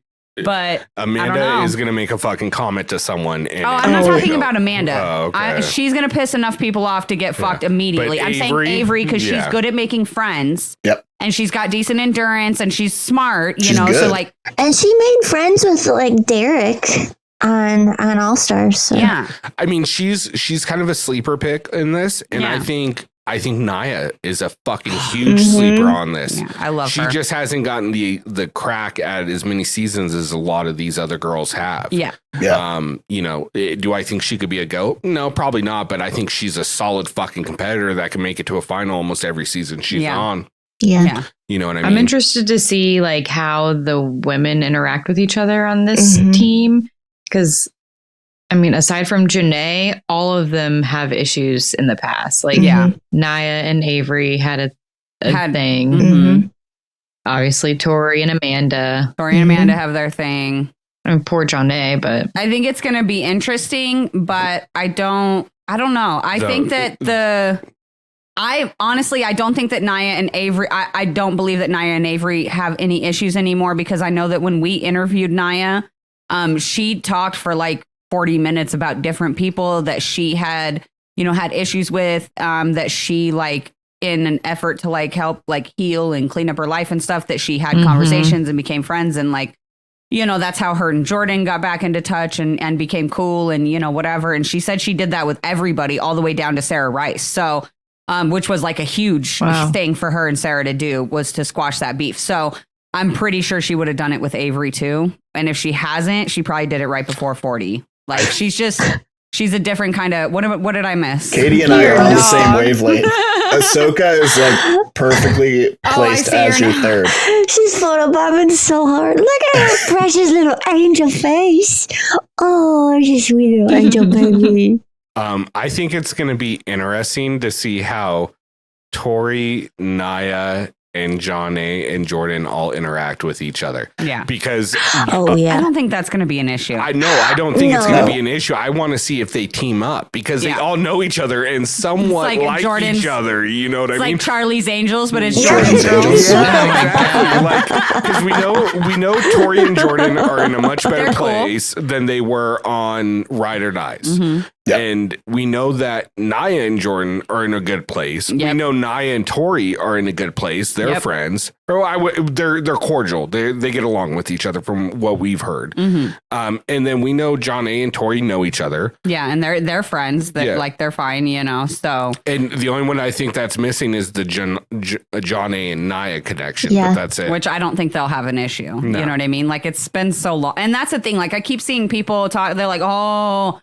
This is Jordan. This is going to be Jordan's payback for, dating around the challenge house. And these girls are all going to be fighting over. I'm like, it's literally been years since he dated Janae. Tori rode to the death for him anyways when they were on bad terms. So Corey Wharton is in the house. Well, and I'm like, and then they bring up Laurel and all that. I'm like, dude, he's done a season with Laurel since they had their weird little thing back on fucking wherever, however long ago. And so it's just like, no, I don't think that there's going to be X's issues for Jordan between Laurel, Tori, Naya, Janae. I don't think that that's going to be a thing at all. No, I mean, no. I could be wrong, but I just don't think it's going to be an issue between the girls. It's not going to be an issue between these two. It's not fresh for literally any of them except for Tori. Because even like his little thing that he had with Naya, they were both very well aware that it was just like a little, they were just friends doing stuff, and that was it. Like there was never, so I don't think there's going to be an issue. Also, quick note. I noticed that unfortunately Gus will not stay up after recordings. Otherwise, Gus will get a second death by Ahsoka. Oh my gosh, she's trying to get him already. You'll see. You'll see when you edit. Yeah. Like it's not often that I turn and talk right as you're giving a point. I'm like, Ahsoka, go lay the fuck down. Yeah. Anyway. Anyways, I think this section of the cast for Era 3 is really good. There's a couple misses, but before we get into those misses, let's talk about the golden era of the challenge. What are some of the most iconic moments and memories you guys have? And Katie, you're going to go ahead and go first.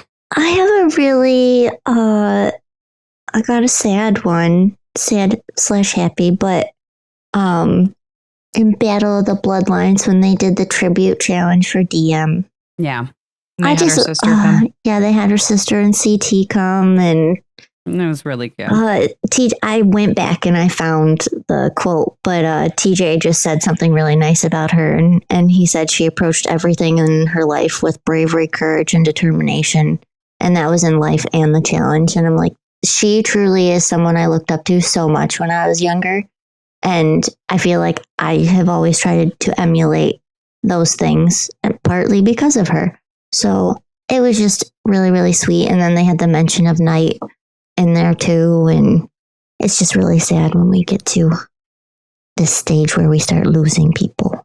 But not to bring the mood down, but that was a big thing. So No, and I'm glad you brought it up, because both really important cast members in the show during this time, and to lose them so early and before their time like we did, it's horribly sad.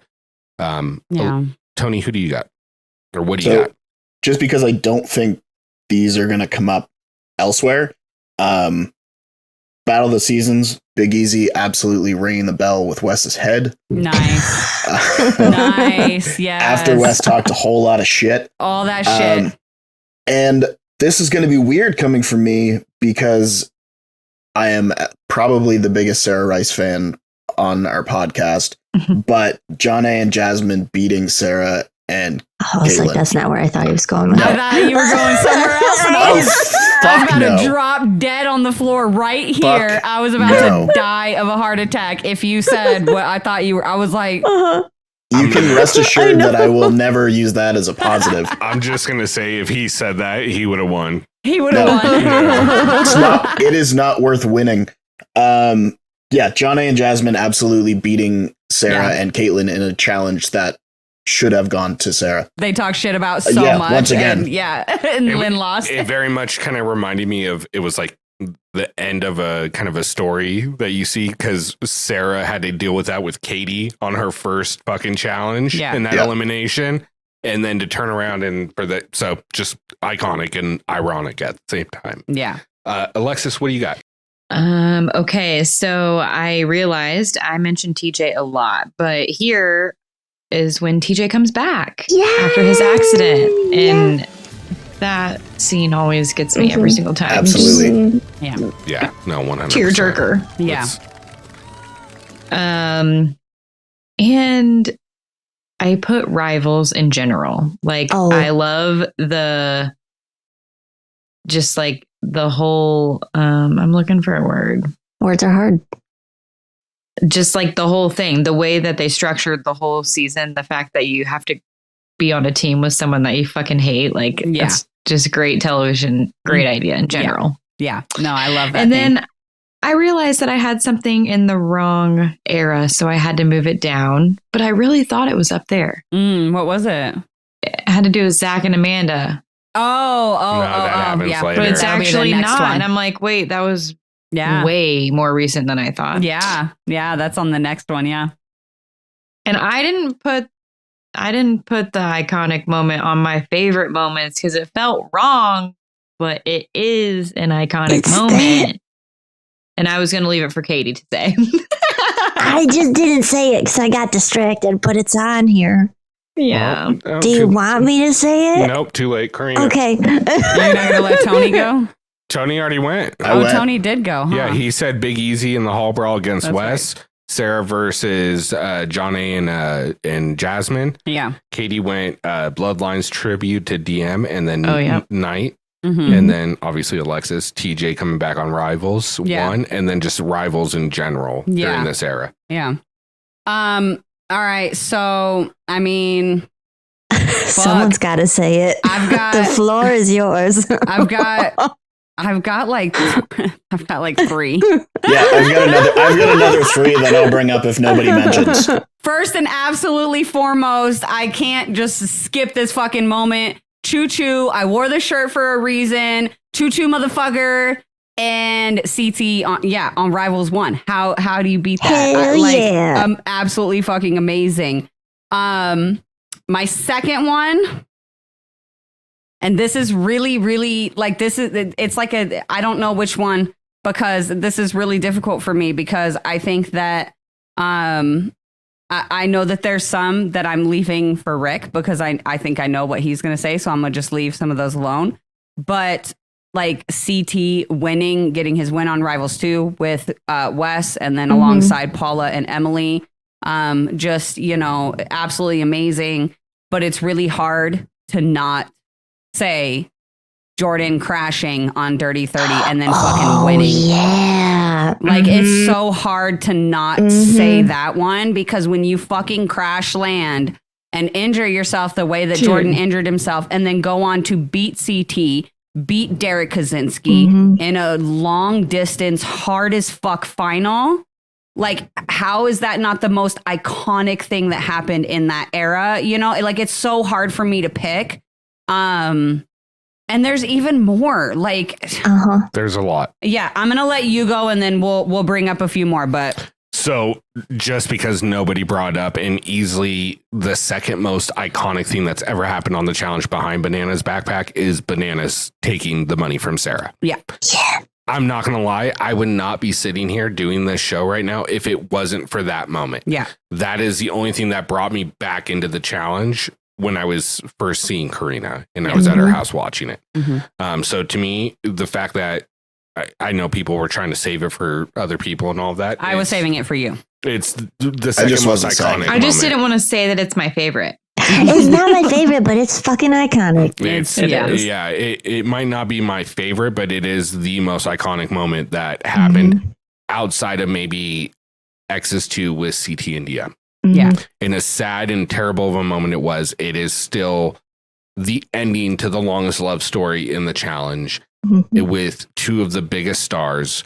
One that was not liked by many of his fellow competitors, and then one that was absolutely adored by everyone she came in contact with. Yeah. And touched their heart. And we still hear about it to this day. Yep. Those 2 are really big to me. I think also you get the introduction of the fucking car. I know it starts in Cutthroat, but it really develops during this. You get the Cara and fucking Laurel rivalry that still we're dealing with to this day. The most iconic thing about this to me, though, is tell me outside there any of the other eras where there's 9 great seasons and only one, it's a good season. Yeah, that's the thing, is that it's so hard to narrow this season down. We could go season for season, 21 through 30, and I could give you an iconic moment that happened in every single one of the seasons. Yeah. You know what I mean? Like, it's just like, I think that, and this was one of the ones that I was saving just to see if anybody else brought it up, was Jordan flipping all the cards in Free Agents to go against Bananas, knowing he was going to lose. That is so fucking gangster. Like, what is that? You know what I mean? So that's a good one. A couple other little shout outs that I'd like to give is, just a silly one, is, the whole trivia challenge on Free Agents. Absolutely. It is still to this day, the best trivia, in my opinion, that they've ever done. It's the best trivia challenge they've ever done. Shout out to Tamara the Wig and the whole funeral that they did. I was going to say that one too. You know what I mean? I have one in here. Jordan Marlin versus Ty and Leroy on Rivals 2. Naya drinking the sweat. Like, there's so many, and it was gross, but so many iconic, there's a reason. Iconic fucking moments. Yeah. Ashley M winning Invasions. You know what I mean? Like Ashley M winning on that soap grinding challenge. Is that Jamie iconic? just like looking around like I've heard this. And then just to mix up the OGs here and a little bit of political. One was brought up in our submissions on Instagram, and I thought it was a good one. And they said gameplay. What the fuck are you speaking? Gameplay wise, Veronica voting in Leroy because Brittany thought everybody would be okay. So her flipping that shit on Brittany and sending Leroy in. Gangster move. Look, you know what I mean? Like it just incredible. Even the people that we refuse to say their name made some iconic moments during this. We got the introduction of her other nickname. I didn't want to put it on. I didn't put it in my notes, but it's in honestly, I hate to. I'm not giving her credit because it's all meltdowns and horrible things that she did. Yeah. But one of the people that really kind of pushed us into what we're seeing season 31 forward of the challenge. Yeah. It's. To me, it's the epitome of what the challenge is, this era. Yeah. And I know I'm talking about era 3, and that's, the cast that's in era 3 where they debuted, but this section of the challenge, I don't know if there's a better one out there. Yeah. As far as consecutive seasons, there's just because not. what you've got all 3 rivals, you've got 2 Battle of the X's, you've got free agents, Bloodlines, okay. You know what I mean? Not terrible. But okay. Same with Battle of the Seasons 2012, not terrible, not great, but not terrible. Dirty 30. But then you get Dirty 30 invasions, it's no contest. It's phenomenal. Just top notch. All right. Couple of misses that I've noticed. I'm sorry. Go ahead, Tony. I've just got 2 that we didn't mention and 1 sidestep. I know I'm forgetting a bunch of good ones. So yeah, I got a good one too. So in regards to TJ coming back after his injury, one of the things that I always forget is that Leroy was actually at the event when it happened. Yeah. Oh, shit. Yeah. Which I had just like, while we were talking about it, it just clicked that Leroy was actually there. Yeah. Leroy was there watching the event when TJ crashed. And then just for like people out there who maybe don't know or haven't done like the full research, like just like, it was very serious. TJ had to relearn everything. He had to relearn how to walk, how to talk, how to write, how to play the piano, how to ride a bike. Every single thing that he does, he had to relearn it because he had to be put into it was a huge fucking moment, and it's highly underrated. And I was honestly, I was really, really happy that somebody besides myself brought it up because I thought I was going to be the one that was going to bring it up. And so it was my first point. I was really, really happy when Alexis brought it up. I was like, yes, somebody else like values this moment just as much as I do. So, it's great.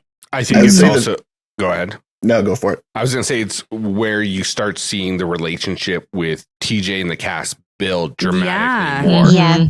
Because I think the cast got that appreciation right away. Well, there were people in the cast that were crying as he walked out, and and then he tells them, he's like, I got all of your letters. So like clearly they were writing him letters and visiting and, all that kind of stuff. And, so that's just really cool because like you don't often see that kind of connection between like show hosts and the cast. And especially, on other like reality competition shows because they don't have returning casts every season. So that relationship and those bonds don't get to build. And we know that, TJ tries not to like he doesn't really hang out with the cast outside of filming or anything like that. And he's said multiple times that he doesn't want any type of like conflict of interest questions to come up regarding the game or anything. So he doesn't really like go to parties or, go to watch shows together or, he doesn't hang out with the cast outside of filming or whatever.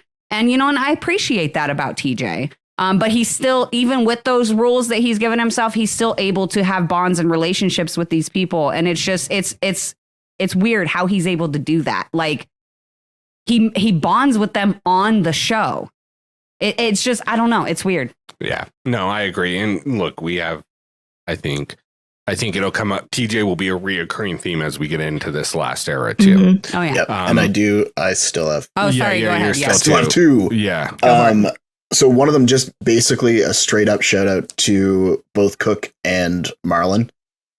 We haven't seen them since, but they're a huge part of this era as well. And also, if we're going to talk about Bananas taking the money, his reasoning goes back to Sarah putting him in, and there he goes. So It's just a game. Yep. Exactly. Well, if we're talking about Johnny, he did have a funny one for this one. The toilet seat prank. Oh my god. Oh my so god. good. So Yes. That's a good one. The dailies. Bon voyage. Pizza's the only thing that can bring me comfort. All right. So here are some of the misses from that I saw from Era 3. And I'm actually going to add an additional guy on here. So first one is Zach. Yeah. Like big miss not having Zach in on this one. The second guy from this era would be Hunter. Big miss not having Hunter. Yeah. As well as Nelson. So I'm throwing three guys out there. Obviously Nelson not ready to compete yet, but never say never from what I've heard.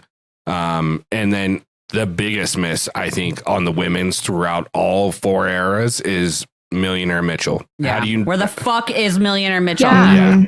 Really? And I know she's in Costa Rica, but it's okay. Why is she not I get in Vietnam? Yeah, I get that's why Amanda's here, but I much rather have Millionaire Mitchell. Yeah, give me 100%. The other one. Yeah.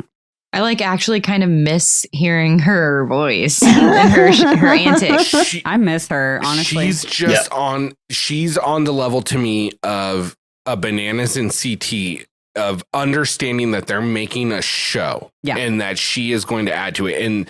And Tony, you were on the podcast when we originally discussed this, but there was a scene, and I believe it was it Spies, Lies, and Allies that her last season she was on? I believe so, yeah. Where they're panning the camera down the bar, and it gets to her, and she catches the camera with her eyes, follows it, it gets perfectly centered, she winks and blows it a kiss, and it keeps moving. And that's just understanding that they're trying to get a good shot, and I'm going to give it to you right here. Yeah. You know, it's understanding how to work the camera, everything. What the camera's going to, it's just, she's great. And she's not afraid to be messy. She's not afraid to, stir up some drama. She's not afraid to make moves, and she can compete. So, I know that there's people out there that don't like Ashley on a personal level. I know there's people who have issues with things that she's done in the past on the show or off the show or whatever. I know that there's people who have a problem with Ashley for literally no fucking reason at all. But at the end of the day, she makes good reality TV. And it's a massive, massive miss for her to not be on season 40. And the only thing that I can say about it is that I hope and pray to all of the challenge gods that she was invited and she declined it, and not that they just didn't invite Ashley to season fucking 40. Because if I ever found that out, I would be pissed. Oh, hell yeah. You know? I plan on finding out one day. I hope so. Come on, Ashley. Just What's saying. that TikTok sound where it's like, Ashley, look at me? I'm going to make her a video now. All right. Yes, do it. So last but not least, we've got Era 4, the new generation.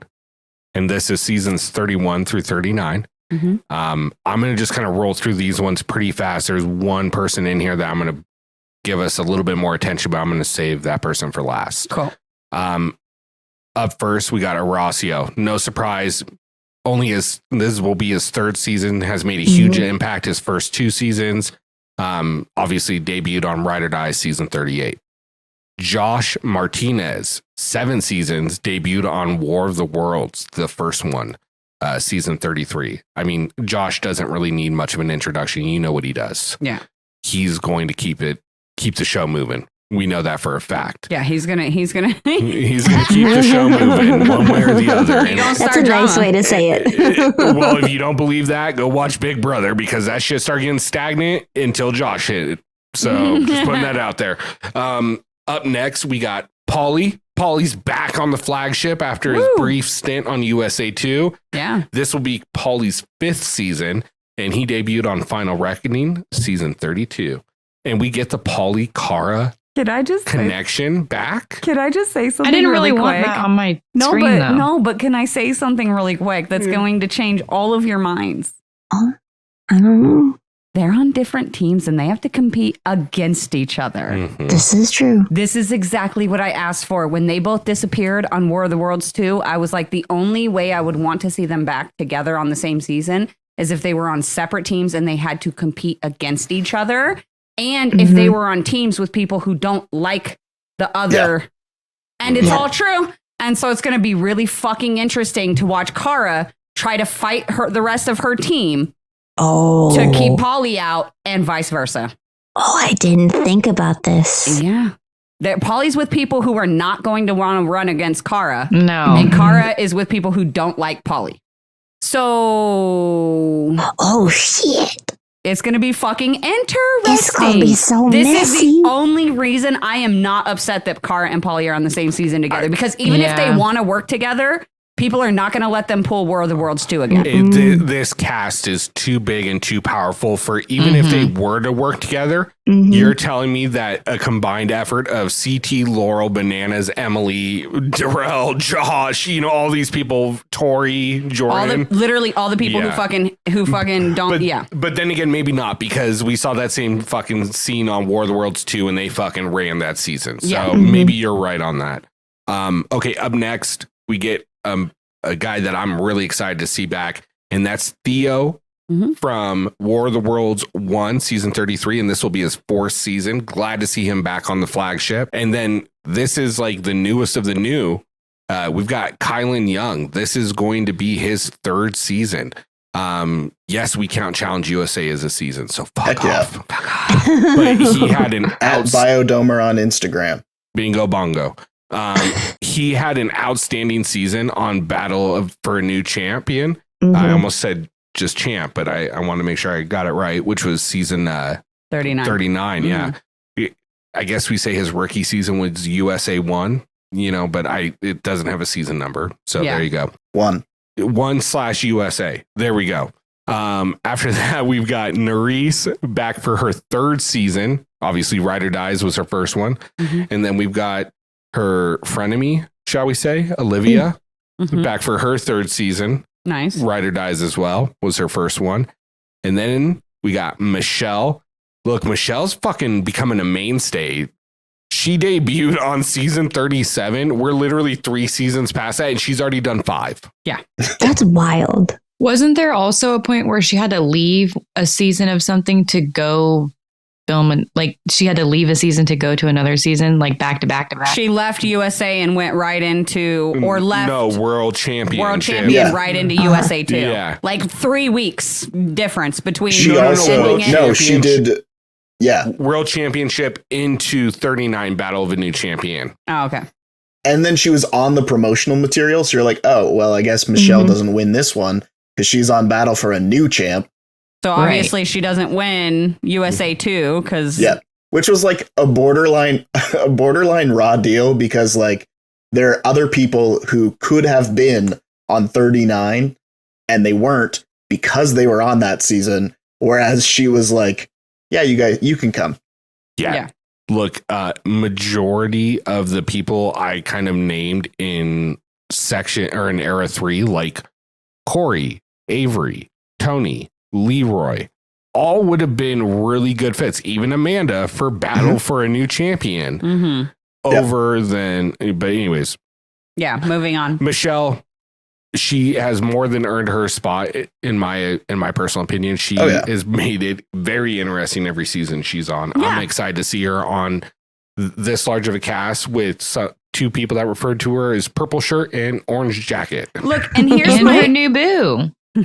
With her new boo. Yeah. Well, I don't think they're booed up at this point. I think they're going to get booed up through the season. I think it happens through the season. Yeah. I assume a lot of people are going to be booed up throughout the season, and I'm excited.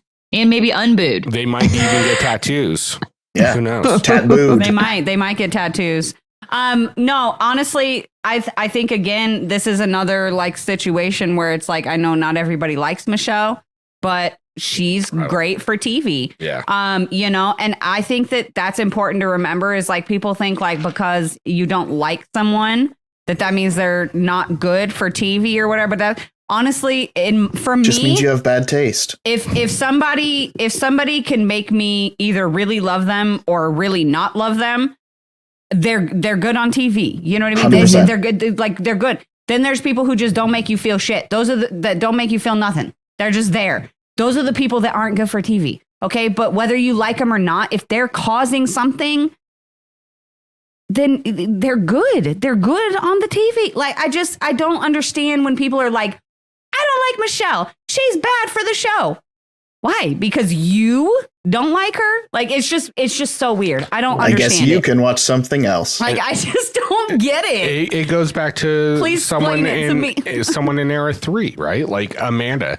Like I don't like watching Amanda do the things she does. I fucking hate her. But she makes me feel a certain way, so she is engaging, and she should be kept on the show for that exact reason. For 2 weeks, and then she can go. That's about her average time in the house. Honestly, too. I want her on long enough to be made a fool of, and then you get your ass beat, and then you go home, and it's great every season. It's my favorite part every time you're on. So let's just do it again. Damn, cold as ice. Are you going to put that out on YouTube? God, I hate her. Dude, when we get off this recording, I want to say something funny that I heard about Amanda. Okay. That she said that you will think is funny. Okay. Okay, so up next after Michelle, we have Casey. This is going to be her 6th season. She has 1 win and debuted on Total Madness season 35. Solid choice. I think she represents the new generation very well. Yeah. And then I would like to point out I like Casey. So I love if Casey. people have an Yeah, we issue with all- it, at Biodomer on Instagram. Because she's another one that people talk a lot of shit about Yeah. and unjustly. Yeah. Look, if they're in this new generation, odds are someone's talking shit about them just because they're new. True. You know what I mean?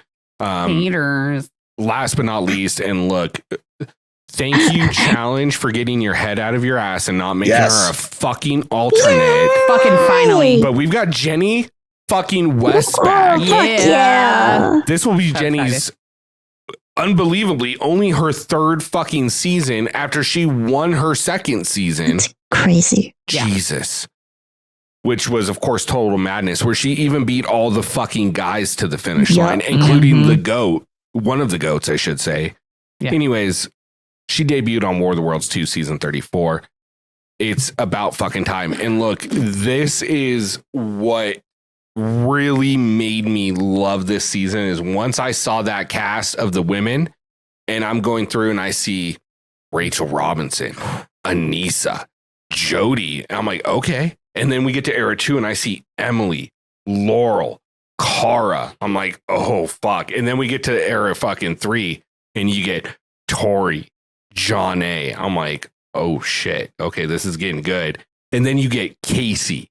On top of having Nerese, who's a beast in eliminations, Olivia, who's a beast in eliminations, and then you get fucking Jenny West. It's like, we are really going to see a battle of who are the GOATs of the challenge. Yeah. And it is going to be a battle of the best. It and is. I am unbelievably happy about that. Yeah. With that being said, I'm going to say this real quick because I think there's quite a few misses in this one. Just because there's been some great casting that the casting directors have not stuck with, and they should have. Yeah. Big misses on this one. Amber B. Where is she? Yeah. Where's Bamber? Look, I know you guys had a bad experience with him on Ride or Dies, but where's Turbo? Yeah. I understand he was probably filming Survivor Turkey or whatever, but or pillow fighting on ESPN The Ocho. But you guys could have brought him in for this. That was a big fucking Could have flown miss. him out. Fine. Yeah. Just saying. It's a big miss. It is a big miss. Especially with Jordan, Bananas, CT, Like, yeah. all these big hitters. Let's see where Turbo really lies. Yeah, that would have, because he would have been, that next big hitter for 4. I guess now in era 4, what it would be like Kylan, Horacio. I mean, all the guys in here are actually really good competitors if you look at it. Paulie's good, Theo's good, Josh is good in dailies and the actual season, the strategy of it. Eliminations aren't his strong point, but You've got Fans are gonna Horacio. rip you up for that one. I don't give a fuck. I like Josh. So do I. I know. I fucking like I Josh. love And if him. you don't like Josh, I took a vow. you can fucking send me messages all you fucking want. I don't fucking care. Bug it. And on top of that, Josh is a cool fucking He's guy. so cool. 100%. So cool. I I'm gonna love root him. for him. I love him. And then, Horacio, I mean, and Theo and Kylan, I mean, they're all fucking heavy hitters and nobody really wants to see them. We saw what Kylan did to most of Era 1 during fucking 39. yeah. Mm-hmm. And what Nerys did to half the cast on 39, Yeah. Exactly. including sending home Kylan and Horacio. Yeah. Michelle beat fucking Kara. Raven beat Laurel. I mean, look, and from what I heard, Right. Raven was contacted for this, and I think she would have been a really good fit on this season. I understand why she didn't. It was going into I believe the fall or spring semester. Yeah. She at would have Columbia. had to. Mhm. You don't really miss a semester at Columbia. No. No. No. So, all right, let's get into this.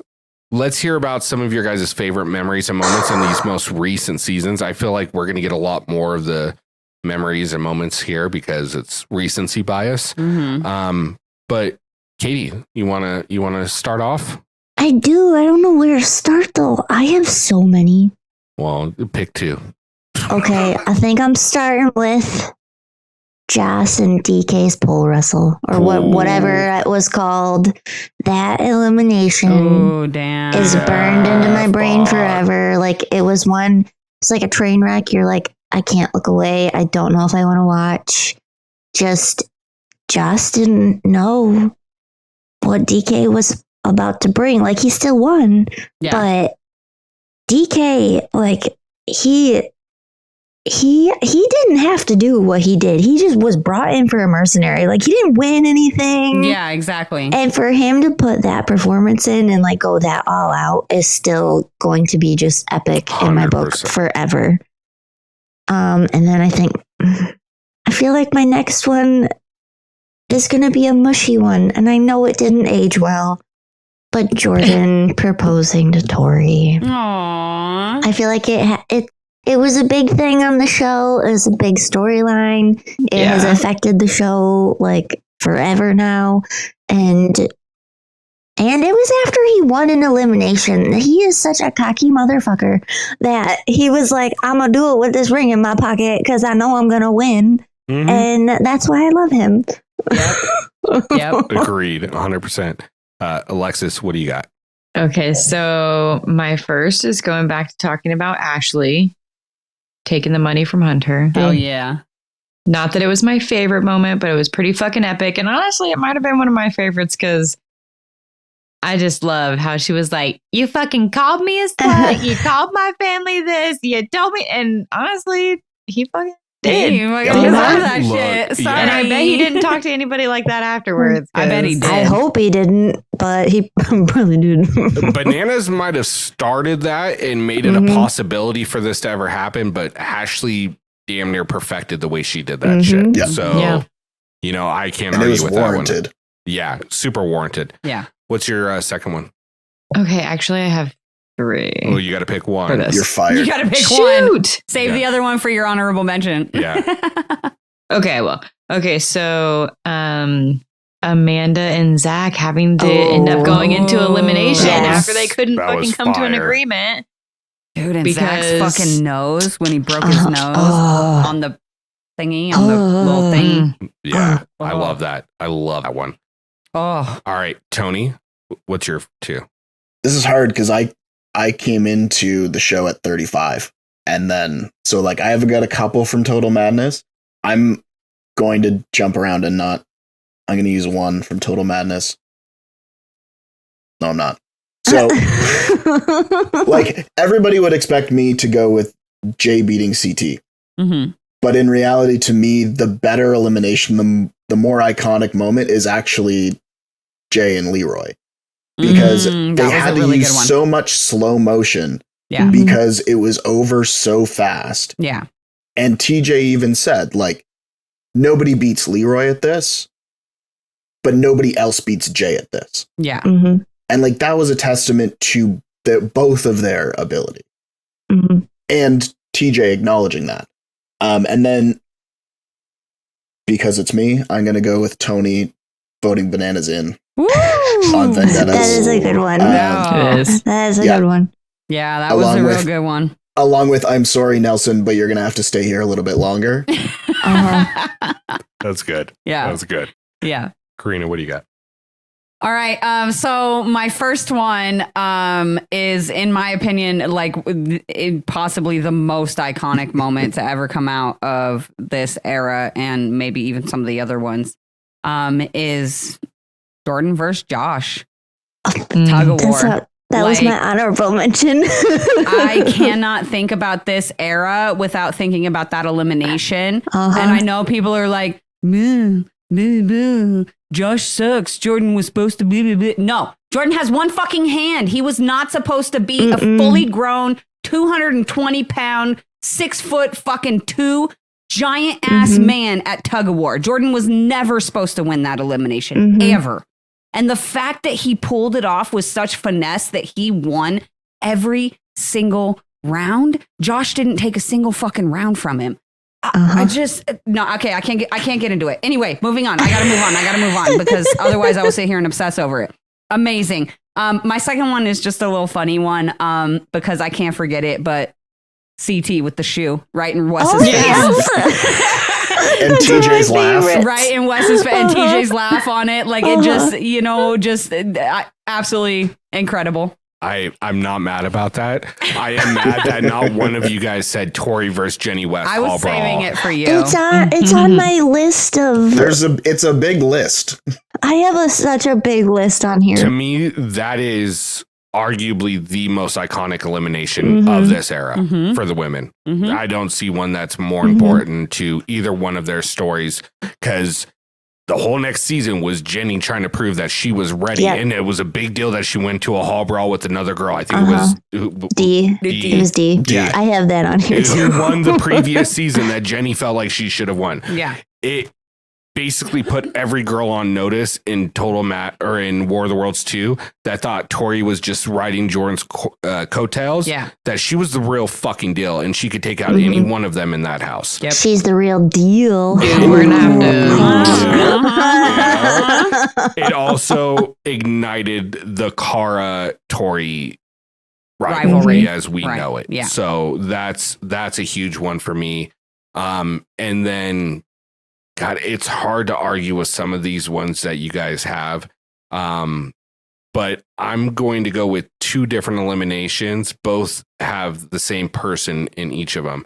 The first one is Jordan versus Chauncey. You talk about the Josh one. Yes, you're right. Josh probably should have won that because of Jordan's situation with his hand. But I'm not surprised that he beat Josh in that. I was unbelievably surprised that he was so composed and was able to take a man that outweighed him by 75 pounds and beat him in a pulling competition and had the wherewithal in the last round to reach down, grab his foot, and lift it up to win. Honestly, even just Jordan's strategy going into that elimination where like the whole intro before they even start, where Jordan has like a little voiceover confessional where he explains what his strategy is of allowing Chauncey to get that first one, which gets him closest to his without exerting any extra energy. Like it just, the way Jordan's mind works. And then I got no fucking words, man. I got no words. That one is a more impressive elimination than the Josh one, but I understand because that season was also the cherry on top for Jordan with winning that season. The next elimination is Jordan versus Horacio because you have the GOAT and Horacio put everyone fucking on notice that if you're not on your top game, you're losing. And I mean, I can't think of a rookie that we've hyped up more than Horacio. Yeah. And little baby goat. And the sad part is if what he said on social media is true, this is his final season. His final season. Yeah. Which I'm very sad about. I'm very, very I want to know why. I've heard some things. If you want to know, you can let me know and I'll tell you. But yeah, I've heard some things and I'm very, very disappointed. All right.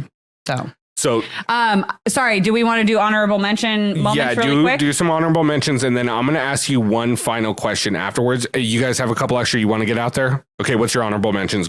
I was gonna say, I know Alexis was saving her one. Go ahead. Yeah. Yeah, mine actually has to do with Nerys in one of the most recent seasons when she was up against Horacio and Kylan. Yeah. Uh-huh. And like the whole backstory leading up to Yep. it and like everything she had to go through. And then she fucking got there and I was like, Fuck Uh-huh. yeah, girl. Yeah. like, fuck yes. That was Oh, yeah. awesome. No, that's so true. Mhm. Katie, what's one of your honorable mentions? Oh god, I'm down to 2. Then I'm like, I don't know which one. We said enough about Jordan, so I won't say any more about Jordan. I'll talk about him forever. Mine is actually Zara's elimination from Nice. 39. Climbing I up the wall think- barefoot. Hell yeah. Like she, especially like when I was doing my homework, I got to a clip of Casey trying to get over a wall in Yeah. Era 1. And Mhm. no words can come because it's just the compare and contrast Mm-hmm. to what we saw Zara do. Like that woman, I don't think she would have ever given up Oh, Yeah. to like try and get over that wall. So her and that performance, just chef's kiss. It's a real new one, but I think it's gonna be stuck in here for a while. no. Agreed. Mhm. Tony. So speaking of being stuck in there, I would say like obviously any Jordan elimination, but the way that he opened the door and got right into Kieran's head in 39, like, Thank you. and Impeccable. like I'm a huge Kieran fan. Like I loved him on Australia. Was happy that he was on this, and I was like, fuck. he got Yes. Jordan. He got Jordan. Yeah. Really quick, fresh cotton pads, total madness. Nice. Hard to miss. Same with like a true testament to Nelson being Nelson, of him going in to protect Corey. Also total madness. And we didn't mention Cam canceling out everybody's vote but her own on Oh. Final Reckoning, Oh, Yes. which is Mhm. definitely worth mentioning. Mhm. Super impressive. So before you get into the ones that were submitted, my honorable mention is TJ after Nelson is eliminated in Spy's Lies. Yeah. That moment right there. Love Mhm. that. Mhm. I left that one off because I figured that was somewhere in your mix. Oh, yeah. Always. Hive mind. Yeah, there's so many moments. I'm gonna go through some of the submissions from the followers on Instagram for some of the ones that we haven't talked about. First up would be Wes and Johnny's truce on what was Oh, that? Yeah. Or was Total madness. It was Yeah. total Was it madness. Total Madness? I was very confused because that was my very first season that I ever watched. So they were like buddies, and then I went like Back. started filling in the gaps, and I was like, oh, very confusing. The next one that just chef's kiss was CT getting picked last on War of the Worlds 2 and then fucking winning. Mhm. Winning. Yes. Absolute perfection. Tori and Devin officially becoming champions. So awesome for them. I wanted to give this one a shout out because I just loved it. Shout out to Project Stark podcast. They say Emmanuel winning challenge season 39. The haters can kiss my ass. Hell yeah. I love it. Miss Congrats on to this him. cast, too. Uh-huh. Yeah, congrats to Yeah. Emmanuel for that. Let's see. I'm just kind of scanning through here really quick. Oh my God. How the fuck did we forget this? What's 8 times 9? Like that whole Borrow my sweatsuit if you want. You just have to ask. And then yeah, I mean, I think we got the rest of these ones that people submitted, but there's so many great moments from these later seasons, or these more recent seasons, I guess I should say. And I think a lot of it is also like they're easier to remember. There's recency bias, and then we have like absolutely fucking beyond iconic moments where we have like Pizzagate. And we have Pastagate. And Pastagate. And we have Pizzagate 2. And we've got Pizzagate. Electric And Boogaloo. we like so much. We also have in this later era, going back to Bananas pranks, we have the little pink notes. Oh, God, yeah. You know what I mean? Like there's so freaking much in this 31 through 39. So much happened. It's honestly, it was a lot of fun to like go back and actually remember some of these iconic moments, because like You think back, and I think we've talked about this before, where like in the moment when the season's playing, it's easy to be like, oh, this season sucks. But then when you go back and you're like, oh, wow, a lot of really cool shit actually did happen on Total Madness, even though it's not my favorite season. It did have some fucking super iconic moments. Kayla peeing the bed. Oh my God. How'd we forget about that one? Sorry. People don't forget Kayla. People don't forget Kayla. You can see the transition in casting too, because like if you look at the like era 4, Yeah. you've got 4 Big Brother and 1 Survivor. So that's half of their team is from the shows that are from CBS. Yeah. All right. So I have a question for you guys. All right, let's do it. And this is going to be the last thing I take points for. I want to hear which era you guys think has the most iconic moments. Oh. Has the most iconic moments? Yeah. Oh, I already know mine. I don't even. I would say era 3. Like era 4 has more moments that I've written down, but era 3 has more iconic moments. Okay. I gotta go with 2. I think era 2 does. I don't know. I might be wrong. I don't think there's a right or a wrong. But I personally, I'm going to go with era 3, just because, like I said earlier, I could take every season out of era 3, and I could come up with 2 to 3 like super iconic, well-known moments. Because it's also hard to say era 4, like any of the moments from era 4 are iconic. I know. Just Because they they're haven't so had the new, time to yeah. become, right? Yeah, like they're amazing, but it's hard to say they're iconic because there hasn't been enough time for them to be remembered. Right. Absolutely. What about you, Alexis? I'm going to go with 2 as well, because that's like my personal favorite. Yeah. Like I love all those people, love all the messy shit they got into. No, I agree. Well, here's my thing. I think if you look at this outside of era 1, right? Era 1's a mix of people. It's Brad, it's DK Golf Cart, it's Julie, it's Coral, it's Karamo, it's Sarah G. Yeah, sorry, that's just my note. But then you look at these other ones like era 2, it's really heavy DM, TJ, a little bit of CT, right? But those are like the main themes that I'm seeing. Where era 3, it's CT, it's Rivals, it's, a little bit about TJ as well, because season 21 is Rivals. And then you get to fucking era 4, and it's just all Jordan. It's all fucking Jordan. It's always Jordan. And that's the thing is, if they did this count the way I think they should have done it, which would have really been season 0, which would have been the original first one they did, which was just Road Rules All Stars. That's season 1. Yeah. If they did that the right way, then season 30 falls into the new generation. Right. Yeah. And then it is the Jordan fucking show at that point. Yeah. You know what I mean? And you know, era 3 is also bananas big. It's CT bananas really is a big thing in era 3. Yeah, they dominated in that era, and that's the thing. Like, it's interesting. I'll calculate the points and I'll get it at the end.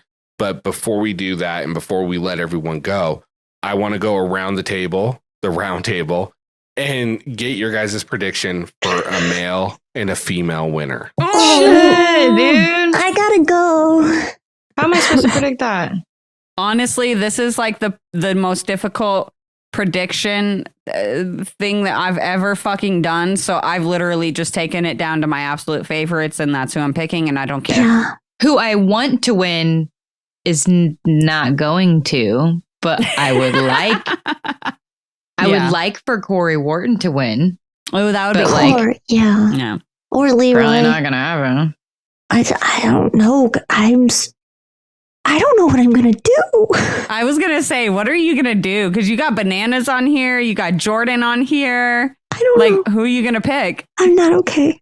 And they have to go against each other. So I know. the chances of both of them making it to the final. This is stressing me out. I know. Sorry, I'm making it worse. Wait. So we're doing male and female top. Yeah. Yeah, I think, right? We're doing male and female. Yeah, because it says each. So I'm assuming there's going to be male and female winners. I want to cry. That's how tough. I feel. I'm struggling a lot because I'm struggling a lot between loyalty and who I think has the best shot overall. So Yeah. I'm probably gonna have two answers. I'm gonna have my who I want and who I think like has the best chance. Right. That was a complete waste of time. Why? It's a fucking tie. Are you kidding? You guys have 30 points across the board. Everybody has 30. Yeah. Do we have to do a Like, literally. tiebreaker? No, I mean honestly, because look, and it's not like one like you guys pretty much all tied. I gave Karina 1 extra point in era 1. She had 5 points to your guys' 4 because I thought it was really important that she brought up Carol. Oh, yeah. Carol. Carol. Carol Baskins. Carol. Killed her husband, whacked him. Katie Forgot about that. had 1 more point than everybody else in era 2 because I thought the DMCT and DM Wig was the biggest storyline in era 2. Fair. And then Tony won fucking era 3 because of I might have scored it wrong because when he said Sarah and I was like, oh, bananas. So I started giving him slashes, but he got 1 more point than everybody else. And then in the final round, you guys all tied. It was even. So, and then nobody gave me a really good argument on why their era was better than anybody else's because you guys both picked 2 and 3. So you guys each got 3 points. This was a complete waste of time, but I did it anyways. And it was so hard to choose between 2 and 3 because I would have chose both if I could. Yeah. Honestly, it is a hard decision. What's the thing called again? Around the horn. Around the horn. Cool. Foul.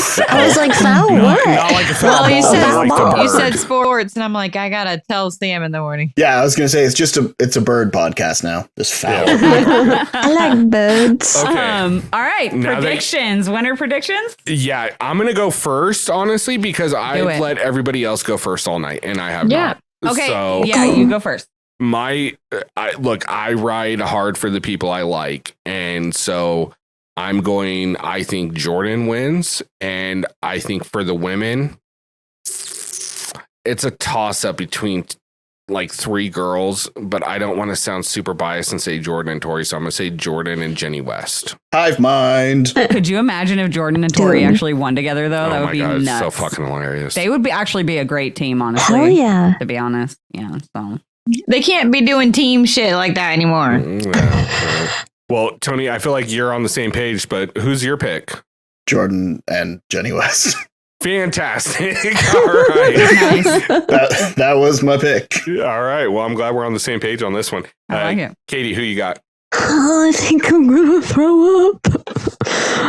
I don't know. Can we do who you want to win and who you Of think course. will win? yeah. Yeah, you can do that. I'm doing that for sure. Okay. Just so y'all like who I would love to see win, and then who I think actually has the best chance of winning. Who I want to see win then would be Corey Wharton and John A. There we go. Ooh, That's fair. Nice. But I think I truly believe Jenny West and Jordan. Yeah. I just think that they're the unbeatable pair right there. I like that. Katie, who do you got? Okay, this is who I want to. I really would love Leroy to win. Yeah. And I actually would really like Anissa to win. Oh, okay. I love feel that. like she has not, like, she makes it so far every time, and it just hasn't gotten there yet. So I feel like it's the same level of like Leroy and Corey Wharton for me. And then I think, I don't know. Who are you gonna take? I don't know. Bananas or Jordan? You know what? You should probably just split the difference. She's and like, say but CG. Jordan's gonna win. It's probably Jordan, but it might be Bananas. It might, I don't know. I Jornanas. can't. Bananas. Yeah. What about for the women? This is tough, obviously. I actually think it might be Emily. I feel like Emily's got a fair shot at this. But who knows? It could be Rachel. It could be Tori. It could be anybody. Oh. Alexis, who you? Okay, well, I also ride hard for the people that I like, and I would love it if Corey would win. And I was going to say Tori, but I also think it would be awesome for Anissa to win. Oh, and like, nice. how fun would it be if Corey and Anissa won together? You know, just like double unexpected. But who do I think is going to win? I'm gonna go with Derek K. Ooh. Because all these other people are like so big that they're going to be gunned for, and I feel like maybe he could have an advantage. You know, he's the friendly guy. No one's going to want him to like, leave. That's okay, true. so Derek and it's hard because like I would say Kara, but they're going to gun for Kara. She's probably not going to make it all the way to the end. Right. So I'm going to say Derek and Laurel. Oh, okay. I like that. Well, just because I think she can. Beat her way there. Before we get to yours, Tony, we did who we thought was going to win. Do you have who you would like to see win? Yep. So I would actually love to see it as a Jody and Brandon win. Oh, I do like that. Awesome. Mhm. That would be awesome. Yeah, right. I like that. What you got, babe? All right. Well, I mean, y'all are just gonna make me look like assholes out here picking people who haven't won and giving your best wishes to them. But for my who I want to win, Amanda and who? Amanda, please. No, definitely not. Is CT and Tori is who I would really love to see win this season. Yeah. I would love to see them win together. They're just, it's my favorite guy, my favorite girl, and it would just be cool to see them win together. However, I love CT, but I just have this feeling he's not coming into season 40 in the best shape, physically or mentally, with everything going on with his divorce and his kid, just everything. And then just looking at his cast photos, you can tell he's, you know, and that's not to say anything because he didn't show up to War of the Worlds 2 in the best of shape and he fucking kicked ass. So I'm not saying that means he's not going to do well. But I don't know. And he's CT. He's going to be fucking targeted like crazy right out the gate anyway, regardless. Yeah, for sure. You know, especially because he's gotten more wins in this modern day of the challenge than he did in the older day. Anyway, you know what I'm saying. So that's who I would want to win would be the olden days. Yes, way back when. Way back when. Yeah. But honestly, who I think has the best chance of winning, it's hard to argue Jordan. It's hard to argue Jordan. He is literally one of the most impressive people to ever play this game across the board.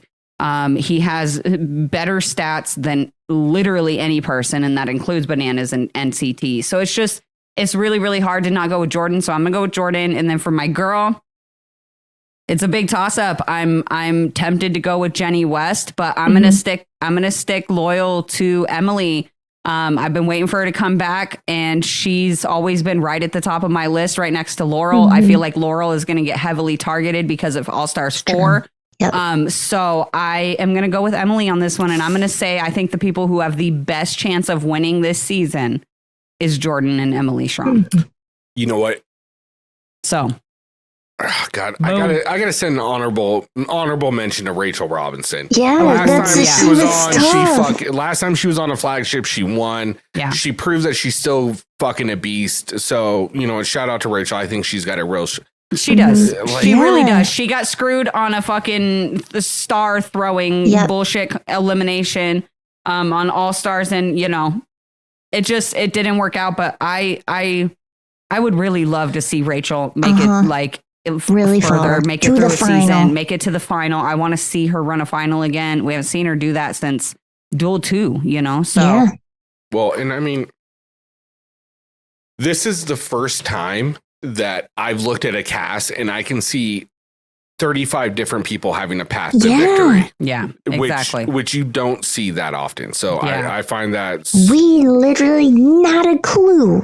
Yeah, no what's clue at gonna all. happen.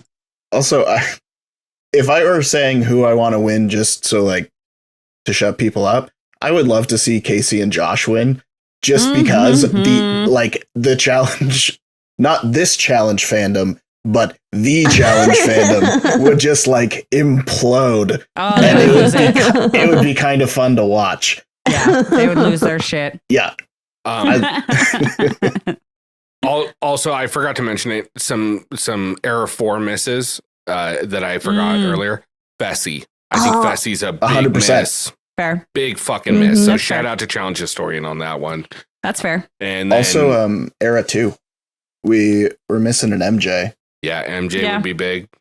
All right, guys. Well, hey, that wraps up our breakdown and kind of breakdown of some of the most iconic moments of the last 39 seasons of the A challenge. little memory lane. And we get to break down the cast, this amazing fucking cast for season 40. So We good. are all stoked. Yeah, let us know if we missed any of like your favorite memories and the eras. Yeah. Let us know.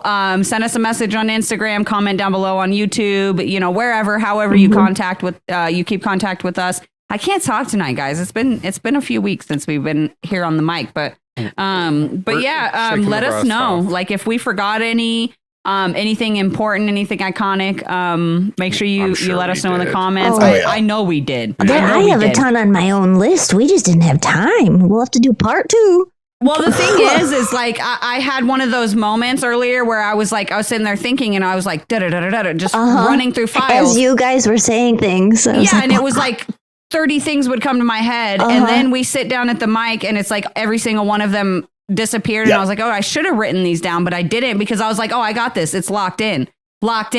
No, I should have written them down. I forgot everything I thought of earlier today. I mean, I was doing really well taking notes, and then I remembered that I just recently acquired a Nintendo Switch, and then I started playing Scott Pilgrim, and then the link for StreamYard came in. I was like, oh, fair. shit. But yeah, so to the listeners, let us know if we forgot any iconic moments, memories, favorite memories, anything like that. And I mean, that's all I got. I'm ready for season 40. fuck you. And yeah, by the time everybody hears this, we'll only have like a week left. Yeah, my week to God. Oh, I can't wait. It's going to be here so soon. Yeah, it's going to be amazing. Mark your calendars. I need it because I think Love Island's about to end way too early. Oh, no. I'm watching The Mole right now. Oh, yeah, the second season. We're a couple episodes behind because Did they release the new episodes? they're up to episode 8. So So I've still got 2 episodes left, but really enjoying it. It is really good this season. Nice. Well, I'm sure we'll find something. We'll get there. But you know what where we did get though? Fuck, I can't even talk either. We got to the end of the show. We did. So for myself, Ricky Hayes, my beautiful wife, Karina Hayes, for Tony, Stats, and Info Lance, for Katie, Bad Blood Pahura, and for Alexis, Piss in a River, Ross. We want to thank you for tuning into the Challenge Fandom podcast. I saw that fucking come through. So for the Challenge Fandom podcast, we want to thank you guys all so much for tuning in. Let us know what you're thinking about this new season, how you feel about it. And if you feel gratuitous enough to leave us 5 stars, we would greatly appreciate it. If you want to leave less, do it on Yelp or hit up on Instagram.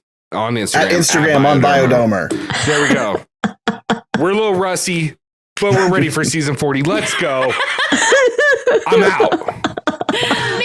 Bye. I will cut you with word. You fucked up. What are you doing? He'll just pushing see buttons. himself out now. This fucking guy. Fresh start. Bye. Bye. Later. Bye. Peace, motherfuckers.